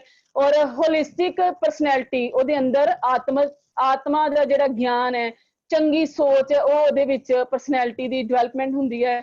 ਮੋਰਲ ਔਰ ਕਰੈਕਟਰ, ਉਹਦੇ ਵਿੱਚ ਚੰਗੇ ਗੁਣ, ਆਚਰਣ, ਉਹਦਾ ਚਰਿੱਤਰ ਜਿਹੜਾ ਉਹਦਾ ਵਿਕਾਸ ਹੁੰਦਾ ਹੈ। ਵੋਕੇਸ਼ਨਲ ਐਫੀਸ਼ੀਐਂਸੀ, ਕੰਮ ਪ੍ਰਤੀ, ਕਿੱਤੇ ਪ੍ਰਤੀ ਉਹ ਐਫੀਸ਼ੀਐਂਟ ਹੋ ਜਾਂਦਾ ਹੈ, ਇਮਾਨਦਾਰ ਹੋ ਜਾਂਦਾ ਹੈ। ਔਰ ਆਪਣੇ ਪਾਸਟ, ਪ੍ਰੈਜ਼ੈਂਟ ਤੇ ਪ੍ਰਪੇਅਰਿੰਗ ਫॉर ਫਿਊਚਰ, ਕਿ ਆਪਣੇ ਪਿਛਲੇ ਨੂੰ ਦੇਖ ਕੇ ਆਪਣੇ ਪ੍ਰੈਜ਼ੈਂਟ ਨੂੰ ਕਿਸ ਤਰ੍ਹਾਂ ਜੀਣਾ ਹੈ ਔਰ ਆਪਣੇ ਫਿਊਚਰ ਲਈ ਕਿਸ ਤਰ੍ਹਾਂ ਪਲਾਨ ਕਰਨਾ ਹੈ, ਉਹ ਲਾਈਫ ਨੂੰ ਕਿਸ ਤਰ੍ਹਾਂ ਜਿਉਣਾ ਹੈ, ਆਪਣੇ ਫਿਊਚਰ ਨੂੰ ਬਣਾਉਣ ਵਾਸਤੇ ਉਹ ਆਪਣੇ ਪਾਸਟ ਤੇ ਪ੍ਰੈਜ਼ੈਂਟ ਤੇ ਜਿਹੜਾ ਫਿਊਚਰ ਹੈ ਉਹਦੇ ਲਈ ਉਹ ਅਵੇਅਰ ਹੋ ਜਾਂਦਾ, ਉਹਨੂੰ ਤਿਆਰ ਕਰਨ ਲਈ। ਅੱਗੇ ਗੱਲ ਕਰਦੇ ਹਾਂ ਸੋਸ਼ਲ ਫੰਕਸ਼ਨ। ਪਿੱਛੇ ਗੱਲ ਕੀਤੀ ਅਸੀਂ ਇੰਡੀਵਿਜੂਅਲ, ਆਪਣੇ ਪਰਸਨਲ ਵਿਅਕਤੀਗਤ ਫੰਕਸ਼ਨ। ਹੁਣ ਸਮਾਜਿਕ ਤੌਰ ਤੇ ਜਿਹੜੇ ਸਾਡੇ ਕਾਰਜ ਹੈ ਉਹ ਕੀ ਹੈ? ਕਹਿੰਦਾ ਇੰਪਰੂਵਿੰਗ ਸੋਸ਼ਲ ਐਫੀਸ਼ੀਐਂਸੀ, ਸਮਾਜਿਕ ਪੱਧਰ ਦੇ ਉੱਤੇ ਵਿਚਰਨਾ, ਉੱਥੇ ਆਪਣੇ ਆਲੇ ਦੁਆਲੇ ਨੂੰ ਸਹੀ ਲੋਕਾਂ ਦੇ ਨਾਲ, ਸਹੀ ਆਪਣੀ ਐਜੂਕੇਸ਼ਨ ਦੇ ਨਾਲ ਲੋਕਾਂ ਨੂੰ ਅਵੇਅਰ ਕਰਨਾ। ਜਿਸ ਤਰ੍ਹਾਂ ਕਰੋਨਾ ਵਾਇਰਸ ਚੱਲ ਰਿਹਾ ਹੈ, ਜੇ ਅਸੀਂ ਐਜੂਕੇਟਡ ਹੈ, ਤੁਸੀਂ ਲੋਕ ਐਜੂਕੇਟਡ ਹੋ, ਸਰਕਾਰਾਂ ਸਾਰੇ ਦੱਸ ਰਹੀਆਂ ਹੈ ਕਿ ਕਰੋਨਾ ਵਾਇਰਸ ਦੀ ਮਹਾਮਾਰੀ ਤੋਂ ਬਚਣ ਲਈ ਕੀ ਕਰਨਾ ਚਾਹੀਦਾ ਹੈ, ਪਰ ਫਿਰ ਵੀ ਕੁਝ ਇਹੋ ਜਿਹੇ ਇਲਾਕੇ ਨੇ, ਇਹੋ ਜਿਹੇ ਲੋਕ ਨੇ ਜਿਹੜੇ ਕਿ ਉਹਨਾਂ ਰੂਲਸ ਦਾ ਪਾਲਣ ਨਹੀਂ ਕਰਦੇ। ਉਹ ਸਾਡਾ ਸਭ ਦਾ ਪਰਸਨਲ ਫਰਜ਼ ਬਣਦਾ ਹੈ ਕਿ ਅਸੀਂ ਸੋਸ਼ਲ ਆਪਣੇ ਆਲੇ ਦੁਆਲੇ ਨੂੰ ਇੱਕ ਸਮਾਜ ਸੇਵਿਕਾ ਜਾਂ ਸਮਾਜ ਸੇਵਕ ਦੇ ਤੌਰ ਤੇ ਲੋਕਾਂ ਨੂੰ ਅਵੇਅਰ ਕਰੀਏ ਕਿ ਇਹ ਕੰਮ ਗਲਤ ਹੈ, ਅਸੀਂ ਇਹ ਕਰਾਂਗੇ ਤੇ ਅਸੀਂ ਬਚ ਸਕਾਂਗੇ। ਜ਼ਰੂਰੀ ਨਹੀਂ ਕਿ ਕਰੋਨਾ ਵਾਇਰਸ ਜਾਂ ਕੋਈ ਹੋਰ ਵੀ ਹੈ, ਸਮਾਜਿਕ ਤੌਰ ਤੇ ਕਈ ਫੰਕਸ਼ਨ ਇਸ ਤਰ੍ਹਾਂ ਦੇ ਹੁੰਦੇ ਨੇ ਜਿਹੜੇ ਸਾਨੂੰ ਕਰਨੇ ਚਾਹੀਦੇ ਨੇ, ਉਹਨਾਂ ਦੇ ਵਿੱਚ ਵੱਧ ਚੜ ਕੇ ਹਿੱਸਾ ਲੈਣਾ ਚਾਹੀਦਾ ਹੈ। ਔਰ ਕਲਚਰਲ ਸਿਕਿਉਰਿਟੀ, ਆਪਣੇ ਸੱਭਿਆਚਾਰ ਨੂੰ ਸੰਭਾਲਣਾ, ਆਪਣੇ ਸਿਵਲਾਈਜੇਸ਼ਨ ਨੂੰ ਸੰਭਾਲ ਕੇ ਰੱਖਣਾ, ਉਹਨੂੰ ਸਿਕਿਉਰ ਕਰਨਾ, ਜੇ ਉਹ ਵੀ ਸਾਡੇ ਜਿਹੜੇ ਕਹਿੰਦੇ ਸੋਸ਼ਲ ਫਰਜ਼ ਹੈ। ਪ੍ਰਪੇਅਰਿੰਗ ਗੁੱਡ ਸਿਟੀਜ਼ਨ, ਇੱਕ ਚੰਗੇ ਨਾਗਰਿਕ ਬਣਨ ਦੀ ਜਿਹੜੀ ਹੈ ਉਹਦੇ ਚ ਕੁਆਲਿਟੀ ਆ ਜਾਂਦੀ ਹੈ। Reform and progress of society, society ਨੂੰ ਆਪਣੇ ਆਲੇ ਦੁਆਲੇ ਦੀ ਤਰੱਕੀ ਵਾਸਤੇ ਕੁਛ ਨਾ ਕੁਛ ਨਵਾਂ ਕਰਦੇ ਰਹਿਣਾ, ਵਿਚਰਦੇ ਰਹਿਣਾ ਔਰ ਉਹਦੇ ਵਿੱਚ ਹਿੱਸਾ ਲੈਣਾ। ਅੱਗੇ ਕਹਿੰਦਾ ਨੈਸ਼ਨਲ ਫੰਕਸ਼ਨ, ਰਾਸ਼ਟਰ ਦੇ ਕਾਰਜ ਕੀ ਹੈ? ਰਾਸ਼ਟਰੀ ਜਿਹੜੇ ਕਰਨ ਵਾਸਤੇ ਇੱਕ ਐਜੂਕੇਸ਼ਨ ਲੈਣ ਤੋਂ ਬਾਅਦ ਸਾਡੇ ਕੀ ਕਾਰਜ ਹੁੰਦੇ ਆ? ਕਹਿੰਦਾ ਕਿ ਰਾਸ਼ਟਰ ਦੇ ਵਿਕਾਸ ਕਰਨ ਵਿੱਚ ਪਰਪੱਕ ਹੋਣਾ, ਆਪਣੇ ਰਾਸ਼ਟਰ ਦੀ ਅਖੰਡਤਾ ਨੂੰ ਪ੍ਰਮੋਟ ਕਰਨਾ, ਉਹਦੇ ਬਾਰੇ ਉਹਨੂੰ ਦੱਸਣਾ ਕਿ ਸਾਡੇ ਭਾਰਤ ਦੀ ਜਿਹੜੀ ਅਖੰਡ ਸਭਿਅਤਾ ਹੈ ਜਾਂ ਅਖੰਡ ਜਿਹੜੀ ਪ੍ਰਤਿੱਗਿਆ ਲੈਣੀ ਕਿ ਅਸੀਂ ਆਪਣੇ ਰਾਸ਼ਟਰਪਤੀ ਦੇਸ਼ ਪ੍ਰੇਮੀ ਆ, ਠੀਕ ਹੈ, ਉਹਦੇ ਪ੍ਰਤੀ ਕੋਈ ਗੱਦਾਰੀ ਨਹੀਂ ਕਰਨੀ, ਕੋਈ ਗਲਤ ਕੰਮ ਨਹੀਂ ਕਰਨਾ ਜਿਹਦੇ ਨਾਲ ਸਾਡੇ ਦੇਸ਼ ਦਾ ਨਾਮ ਜਿਹੜਾ ਹੈ ਬਦਨਾਮ ਹੋਏ। ਅਸੀਂ ਹਰ ਵਕਤ ਆਪਣੇ ਦੇਸ਼ ਨੂੰ, ਆਪਣੇ ਰਾਸ਼ਟਰ ਨੂੰ ਉੱਚਾ ਚੁੱਕਣ ਵਾਸਤੇ ਜਿਹੜਾ ਹੈ ਆਪਣੀ ਨਾਗਰਿਕਤਾ ਜਿਹੜੀ ਹੈ ਉਹਨੂੰ ਦਿਖਾਣਾ ਹੈ, ਆਪਣੀ ਦੇਸ਼ ਪ੍ਰੇਮੀ ਜਿਹੜੀ ਭਾਵਨਾ ਉਹਨੂੰ ਉਜਾਗਰ ਕਰਨਾ ਹੈ। ਫਿਰ ਕਹਿੰਦਾ ਲਗਾਤਾਰ ਸਕਿਲਡ ਹੁਨਰਮੰਦ ਵਰਕਰ ਦੀ ਸਪਲਾਈ ਕਰਨਾ, ਸਕਿਲਡ ਹੁਨਰਮੰਦ ਵਰਕਰ, ਜਿਸ ਤਰ੍ਹਾਂ ਤੁਸੀਂ ਦੇਖੋ ਆਪਣੇ ਇੰਡੀਆ ਦੇ ਵਿੱਚ ਇੰਨੇ ਵਧੀਆ ਕਾਰੀਗਰ ਹੈ ਜਿਹੜੇ ਕਿ ਫੋਰਨ ਦੇ ਵਿੱਚ ਬਹੁਤ ਡਿਮਾਂਡ ਹੈ, ਉਹਨਾਂ ਦੀ ਸਪਲਾਈ ਕਰਨਾ, ਉਹਨਾਂ ਨੂੰ ਮੌਕੇ ਦੇਣੇ ਕਿ ਆਪਣੇ ਹੁਨਰ ਨੂੰ ਬਾਹਰਲੇ ਮੁਲਕਾਂ ਵਿੱਚ ਜਾ ਕੇ ਦਿਖਾਣ, ਤਾਂ ਕਿ ਉਹਦੇ ਨਾਲ ਵੀ ਸਾਡੇ ਜਿਹੜੇ ਦੇਸ਼ ਦਾ ਹੀ ਨਾਮ ਰੋਸ਼ਨ ਹੋਏਗਾ। ਡਿਵੈਲਪਿੰਗ ਲੀਡਰ ਫॉर ਨੇਸ਼ਨ, ਇੱਕ ਚੰਗੇ ਨੇਤਾ ਦੇ ਜਿਹੜੇ ਬਣਨ ਦੇ ਉਹਦੇ ਵਿੱਚ ਗੁਣ ਪੈਦਾ ਹੁੰਦੇ ਆ। ਹੁਣ ਗੱਲ ਕਰਦੇ ਆ type of education system in India. ਕਹਿੰਦੇ ਸਾਡੇ ਇੰਡੀਅਨ ਐਜੂਕੇਸ਼ਨ ਦਾ ਜਿਹੜਾ ਢਾਂਚਾ ਹੈ ਉਹ ਕਿਸ ਕਿਸਮ ਦਾ ਹੈ? ਕਹਿੰਦਾ 1986 ਚ ਨੈਸ਼ਨਲ ਪਾਲਿਸੀ ਬਣਾਈ ਗਈ, ਪਿੱਛੇ ਆਪਾਂ ਪੜ੍ਹ ਚੁੱਕੇ ਹਾਂ ਕਿ 1986 ਚ ਪਾਲਿਸੀ ਬਣੀ, ਫਿਰ 92 ਚ ਬਣੀ, ਅਲੱਗ-ਅਲੱਗ ਜਿਹੜੇ ਹੈ ਉਹ ਪਾਲਿਸੀਜ਼ ਬਣੀਆਂ ਗਈਆਂ ਤੇ ਜਿਹਦੇ ਵਿੱਚ ਸਿੱਖਿਆ ਦੇ ਸਿਸਟਮ ਦੇ ਢਾਂਚੇ ਨੂੰ ਉਹਨਾਂ ਨੇ ਮੋਡੀਫਾਈ ਕੀਤਾ, ਉਹਦੇ ਵਿੱਚ ਸੁਧਾਰ ਕੀਤੇ, ਉਹਦੇ ਚ ਸੋਧਾਂ ਕੀਤੀਆਂ ਤਾਂ ਕਿ ਉਹ ਹੌਲੀ-ਹੌਲੀ ਪਿਛਲੇ ਐਂਸ਼ੀਅੰਟ ਪੀਰੀਅਡ ਤੋਂ ਲੈ ਕੇ ਅੱਜ ਦਾ ਜਿਹੜਾ ਐਜੂਕੇਸ਼ਨ ਸਿਸਟਮ ਹੈ ਉਹਦੇ ਵਿੱਚ ਕਾਫੀ ਚੇਂਜਸ ਜਿਹੜੀਆਂ ਉਹ ਆ ਗਈਆਂ ਹਨ। ਕਹਿੰਦੇ 1986 ਵਿੱਚ ਨੈਸ਼ਨਲ ਪਾਲਿਸੀ ਬਣਾਈ ਗਈ, 1992 ਵਿੱਚ ਇਸ ਨੂੰ ਦੁਬਾਰਾ ਸੋਧ ਕੀਤਾ ਗਿਆ। ਫਿਰ ਕਹਿੰਦੇ ਨਵੀਂ ਸਿੱਖਿਆ ਨੀਤੀ ਵਿੱਚ 2009 ਰਾਸ਼ਟਰੀ ਅਧਿਆਤਮਿਕ ਅਭਿਆਨ ਚਲਾਇਆ ਗਿਆ, ਜਿਸ ਦਾ ਮੁੱਖ ਟੀਚਾ ਸੀ ਕਿ ਹਰ ਇੱਕ ਨੂੰ ਸੈਕੰਡਰੀ ਸਿੱਖਿਆ ਸੁਖਾਲੀ ਤਰੀਕੇ ਨਾਲ ਮਿਲੇ ਤਾਂ ਕਿ ਉਹ ਉੱਚ ਵਿਦਿਆ ਦਾ ਪੱਧਰ 10th ਹੁੰਦੀ ਸੀ, 8ਵੀਂ ਪਾਸ ਕਹਿੰਦੇ ਸੀ ਪੁਰਾਣੇ ਸਮੇਂ 'ਚ, ਮਿਡਲ ਕੀਤੀ ਹੈ, ਉਸ ਤੋਂ ਬਾਅਦ ਪ੍ਰੈਪ ਆ ਗਈ, ਪ੍ਰੈਪ ਤੋਂ ਬਾਅਦ ਬਣੇ ਸਾਡੇ ਐਜੂਕੇਸ਼ਨ ਢਾਂਚੇ 'ਚ ਸੁਧਾਰ ਆਇਆ, ਉਹਦੇ ਵਿੱਚ ਜਿਹੜੀ ਸੈਕੰਡਰੀ ਐਜੂਕੇਸ਼ਨ ਹੈ ਉਹ ਬੱਚਿਆਂ ਨੂੰ ਸੁਖਾਲੇ ਤਰੀਕੇ ਨਾਲ ਜਿਹੜੀ ਹੈ ਉਹ ਕਹਿੰਦੇ ਮਿਲਣੀ ਸ਼ੁਰੂ ਹੋ ਗਈ, ਉਹਦੇ 'ਚ ਸੁਧਾਰ ਆਇਆ। ਕਹਿੰਦੇ ਨਵੀਂ ਸਿੱਖਿਆ ਨੀਤੀ ਜਿਹੜੀ ਹੈ 2016 ਦੇ ਵਿੱਚ ਜਿਹੜੀ ਹੈ ਉਹ ਬਣਾਏਗੀ, ਜਿਸ ਵਿੱਚ ਇੰਡੀਅਨ ਐਜੂਕੇਸ਼ਨ ਸਿਸਟਮ 'ਚ ਨਵੀਂ ਕ੍ਰਾਂਤੀ ਆਈ। ਜਿਹੜੀ NEP ਜਿਹੜੀ ਹੈ ਨੈਸ਼ਨਲ ਐਜੂਕੇਸ਼ਨ ਪਾਲਿਸੀ 2016 ਵਿੱਚ ਆਈ ਔਰ ਉਹਦੇ ਚ ਕਾਫੀ ਚੇਂजेस ਆਈਆਂ, ਕਈ ਕ੍ਰਾਂਤੀਕਾਰੀ ਜਿਹੜੇ ਉਹਦੇ ਚ ਜਿਹੜੀ ਸੋਧਾਂ ਕੀਤੀਆਂ ਗਈਆਂ ਜਿਹਦੇ ਨਾਲ ਸਾਡਾ ਐਜੂਕੇਸ਼ਨ ਸਿਸਟਮ ਹੋਰ ਨਿਖਰ ਕੇ ਵਧੀਆ ਹੋ ਗਿਆ। ਔਰ ਅੱਜ ਵੀ ਤੁਹਾਨੂੰ ਪਤਾ ਹੈ ਸਰਵ ਸਿੱਖਿਆ ਅਭਿਆਨ ਦੇ ਵਿੱਚ ਕਈ ਇਹ ਜਿਹੜੀ ਸਾਰੀ ਐਜੂਕੇਸ਼ਨ ਹੈ 8ਵੀਂ ਤੱਕ ਦੇ ਬੱਚਿਆਂ ਨੂੰ ਮੁਫਤ ਦਿੱਤੀ ਜਾਂਦੀ ਹੈ, ਤਾਂ ਕਿ ਉੱਥੇ ਉਹਨਾਂ ਨੂੰ ਖਾਣਾ ਵੀ ਦਿੱਤਾ ਜਾਂਦਾ ਹੈ ਕਿ ਕੋਈ ਵੀ ਸਾਡੇ ਦੇਸ਼ ਦਾ ਜਿਹੜਾ ਬੱਚਾ ਹੈ ਉਹ ਐਜੂਕੇਸ਼ਨ ਲਏ ਬਿਨਾ ਰਹਿ ਨਾ ਜਾਏ, ਉਹਨੂੰ ਹਰ ਕਿਸੇ ਨੂੰ ਐਜੂਕੇਸ਼ਨ ਮਿਲੇ। ਉਹਨਾਂ ਨੂੰ ਉੱਥੇ ਖਾਣਾ ਵੀ ਦਿੱਤਾ ਜਾਂਦਾ ਹੈ ਔਰ ਸਰਵ ਸਿੱਖਿਆ ਅਭਿਆਨ ਦੇ ਤਹਿਤ ਉਹਨਾਂ ਨੂੰ ਫ੍ਰੀ ਐਜੂਕੇਸ਼ਨ ਵੀ ਦਿੱਤੀ ਜਾਂਦੀ ਹੈ। ਅੱਗੇ ਗੱਲ ਕਰਦੇ ਹਾਂ ਐਡਵਾਂਟੇਜ, ਸਾਡੇ ਇੰਡੀਅਨ ਐਜੂਕੇਸ਼ਨ ਸਿਸਟਮ ਦੇ ਸਾਨੂੰ ਕੀ ਫਾਇਦੇ ਹਨ। ਹਰ ਇੱਕ ਚੀਜ਼ ਦੇ ਫਾਇਦੇ ਵੀ ਹੁੰਦੇ ਨੇ ਔਰ ਹਰ ਇੱਕ ਚੀਜ਼ ਦੇ ਨੁਕਸਾਨ ਵੀ ਹੁੰਦੇ ਨੇ, ਉਹਨਾਂ ਦੇ ਡਰਾਬੈਕਸ ਵੀ ਹੁੰਦੇ ਨੇ ਤੇ ਉਹਨੂੰ ਸੁਧਾਰਨ ਦੇ ਮੈਥਡ ਵੀ ਹੁੰਦੇ ਨੇ। ਕਹਿੰਦੇ ਜਦੋਂ ਅਸੀਂ ਭਾਰਤ ਦੀ ਪੜ੍ਹਾਈ ਦੇ ਪੱਧਰ ਨੂੰ ਜਦੋਂ ਅਸੀਂ ਦੂਜੇ ਦੇਸ਼ਾਂ ਨਾਲ ਮਿਲਾਨ ਕਰਦੇ ਹਾਂ ਤਾਂ ਪਤਾ ਚੱਲਦਾ ਹੈ ਕਿ ਭਾਰਤੀ ਵਿਦਿਆਰਥੀਆਂ ਨੂੰ ਸਾਰੇ ਵਿਸ਼ਿਆਂ ਬਾਰੇ ਬੇਸਿਕ ਨੌਲੇਜ ਹੁੰਦੀ ਹੈ। ਸਾਡੇ ਇੰਡੀਅਨਸ ਜਿਸ ਤਰ੍ਹਾਂ ਪਿੱਛੇ ਮੈਂ ਦੱਸਿਆ ਸੀ ਕਿ ਉਹਨਾਂ ਦੇ ਸਬਜੈਕਟ ਬਣੇ ਆ, ਉਹਨਾਂ ਨੇ ਮੈਥ ਵੀ ਪੜ੍ਹਨਾ ਹੈ, ਸਾਇੰਸ ਵੀ ਪੜ੍ਹਨਾ ਹੈ, SS ਵੀ ਪੜ੍ਹਨੀ, ਇੰਗਲਿਸ਼ ਵੀ ਪੜ੍ਹਨੀ, ਡਰਾਇੰਗ ਵੀ ਕਰਨੀ ਹੈ, ਉਹਨਾਂ ਐਜੂਕੇਸ਼ਨ ਫਿਜ਼ੀਕਲ ਐਜੂਕੇਸ਼ਨ ਵੀ ਕਰਨੀ ਹੈ ਔਰ ਉਹਨਾਂ ਨੂੰ ਅੱਧੇ ਪੌਣੇ ਘੰਟੇ ਦੇ ਵਿੱਚ ਹਰ ਇੱਕ ਸਬਜੈਕਟ ਦੀ ਜਿਹੜੀ ਹੈ ਉਹ ਨੌਲੇਜ ਹੋ ਜਾਂਦੀ ਹੈ। ਫਿਰ ਕਹਿੰਦੇ ਕਿ ਸਿਰਫ ਭਾਰਤ ਵਿੱਚ ਹੀ ਰੈਗੂਲਰ ਅਟੈਂਡੈਂਸ ਮੈਥਡ ਹੈ ਜਿੱਥੇ ਬੱਚੇ ਦੀ ਰੋਜ਼ਾਨਾ ਹਾਜ਼ਰੀ ਲੱਗਦੀ ਹੈ ਔਰ ਉੱਥੇ ਉਹਨਾਂ ਦੀ ਮੁੱਢਲੀ ਗਿਆਨ ਪ੍ਰਾਪਤ ਕਰ ਸਕਣ ਤੇ ਰੋਜ਼ਾਨਾ ਜ਼ਿੰਦਗੀ ਦੀਆਂ ਲੋੜਾਂ ਦੀ ਜਿਹੜੀ ਹੈ ਉਹ ਪ੍ਰਾਪਤੀ ਹੁੰਦੀ ਹੈ। ਸਕੂਲ ਦੇ ਵਿੱਚ ਜਾਣ ਨਾਲ regular attendance, regular uniform, discipline, ਹਰ ਇੱਕ ਚੀਜ਼ ਦਾ ਜਿਹੜਾ ਉਹਨਾਂ ਦੇ ਵਿੱਚ ਚੰਗੀਆਂ ਆਦਤਾਂ ਪਾਈਆਂ ਜਾਂਦੀਆਂ ਹਨ। ਉਸ ਤੋਂ ਬਾਅਦ ਕਹਿੰਦੇ ਆ ਕਿ ਵਿਦਿਆਰਥੀ ਬਹੁਤ ਸਾਰੇ ਪ੍ਰੀਖਿਆ ਵਿੱਚੋਂ ਲੰਘਦੇ ਹੋਏ ਸਿੱਖਦੇ ਹਨ ਕਿ ਉਹਨਾਂ ਨੂੰ ਕਿਸ ਤਰ੍ਹਾਂ ਆਪਣੀ ਸਟਰੈਂਥ ਤੇ ਵੀਕਨੈਸ ਨੂੰ ਪਹਿਚਾਨਣਾ ਹੈ। ਬੱਚੇ ਨੂੰ ਜਿਸ ਤਰ੍ਹਾਂ ਹੁਣ ਫਸਟ ਟਰਮ ਦੇ ਐਗਜ਼ਾਮ ਹੋਏ ਸਕੂਲ ਦੇ ਵਿੱਚ ਜਾਂ ਸਾਡੇ ITI ਦੇ ਵਿੱਚ ਕਿਸੇ ਤਰੀਕੇ ਦੇ ਵੀ ਕੋਈ ਟੈਸਟ ਹੈ, ਉਹਦੇ ਤੋਂ ਸਾਨੂੰ ਜਿੱਦਾਂ ਹੁਣ ਤੁਹਾਡੇ ਆਨਲਾਈਨ ITI ਦੇ ਟੈਸਟ ਹੋਏ, ਪਹਿਲੇ ਹਫਤੇ ਜਦੋਂ ਟੈਸਟ ਹੋਇਆ ਕਈ ਬੱਚਿਆਂ ਨੂੰ ਉਹ ਫਾਰਮ ਫਿਲ ਕਰਨਾ ਨਹੀਂ ਆਇਆ, ਕਈਆਂ ਨੂੰ ਸਬਮਿਟ ਨਹੀਂ ਕਰਨਾ ਆਇਆ, ਕਈਆਂ ਦੇ ਮਾਰਕਸ ਉਹਦੇ ਵਿੱਚੋਂ ਪਾਸਿੰਗ ਮਾਰਕਸ ਤੋਂ ਬਹੁਤ ਘੱਟ ਆਏ। ਬਟ ਜਦੋਂ ਸੈਕਿੰਡ ਟਾਈਮ ਟੈਸਟ ਹੋਇਆ ਬੱਚੇ ਅਵੇਅਰ ਹੋ ਗਏ, ਉਹਨਾਂ ਨੂੰ ਪਤਾ ਲੱਗ ਗਿਆ ਸੀ ਫਾਰਮ ਕਿੱਦਾਂ ਫਿਲ ਕਰਨਾ ਹੈ, ਇਹਨੂੰ ਸਬਮਿਟ ਕਿਸ ਤਰ੍ਹਾਂ ਕਰਨਾ ਹੈ, ਕਿੰਨੇ ਟਾਈਮ ਦੇ ਵਿੱਚ ਅਸੀਂ ਕਰਨਾ ਹੈ, ਕਿਸ ਤਰ੍ਹਾਂ ਅਸੀਂ ਕੁਐਸਚਨ ਨੂੰ ਸਮਝਣਾ ਹੈ। ਇਹ ਸਾਰੇ ਕੁਝ ਕਰਨ ਤੋਂ ਬਾਅਦ ਜਿਹੜਾ ਹੈ ਬੱਚੇ ਦੇ ਵਿੱਚ ਨੌਲੇਜ ਦਾ ਜਿਹੜਾ ਉਹ ਵਾਧਾ ਹੋ ਜਾਂਦਾ ਹੈ। ਅਗਲਾ ਆ ਜਾਂਦਾ ਡਰਾਬੈਕ ਜਿਹੜੇ ਸਾਡੇ ਉਹਦੇ ਵਿੱਚ ਕਹਿੰਦਾ ਕਿ ਇੰਡੀਅਨ ਐਜੂਕੇਸ਼ਨ ਦੇ 85% ਜਿਹੜੇ ਭਾਰਤੀ ਹੈ ਜਿਹੜੇ ਕਿ ਉਹ ਰੱਟਾ ਮਾਰ ਕੇ ਪੜ੍ਹਾਈ ਕਰਦੇ ਹਨ ਤੇ 18% ਜਿਹੜੇ ਵਿਦਿਆਰਥੀ ਹੈ ਉਹ ਕਨਸੈਪਟ ਨੂੰ ਸਮਝਦੇ ਹਨ। ਉਸ ਤੋਂ ਬਾਅਦ ਕਹਿੰਦਾ ਸਿਰਫ ਭਾਰਤੀ ਹੀ ਸਿੱਖਿਆ ਪੈਸੇ ਤੇ ਰਾਜਨੀਤੀ ਤੇ ਪ੍ਰਭਾਵਿਤ ਹੈ।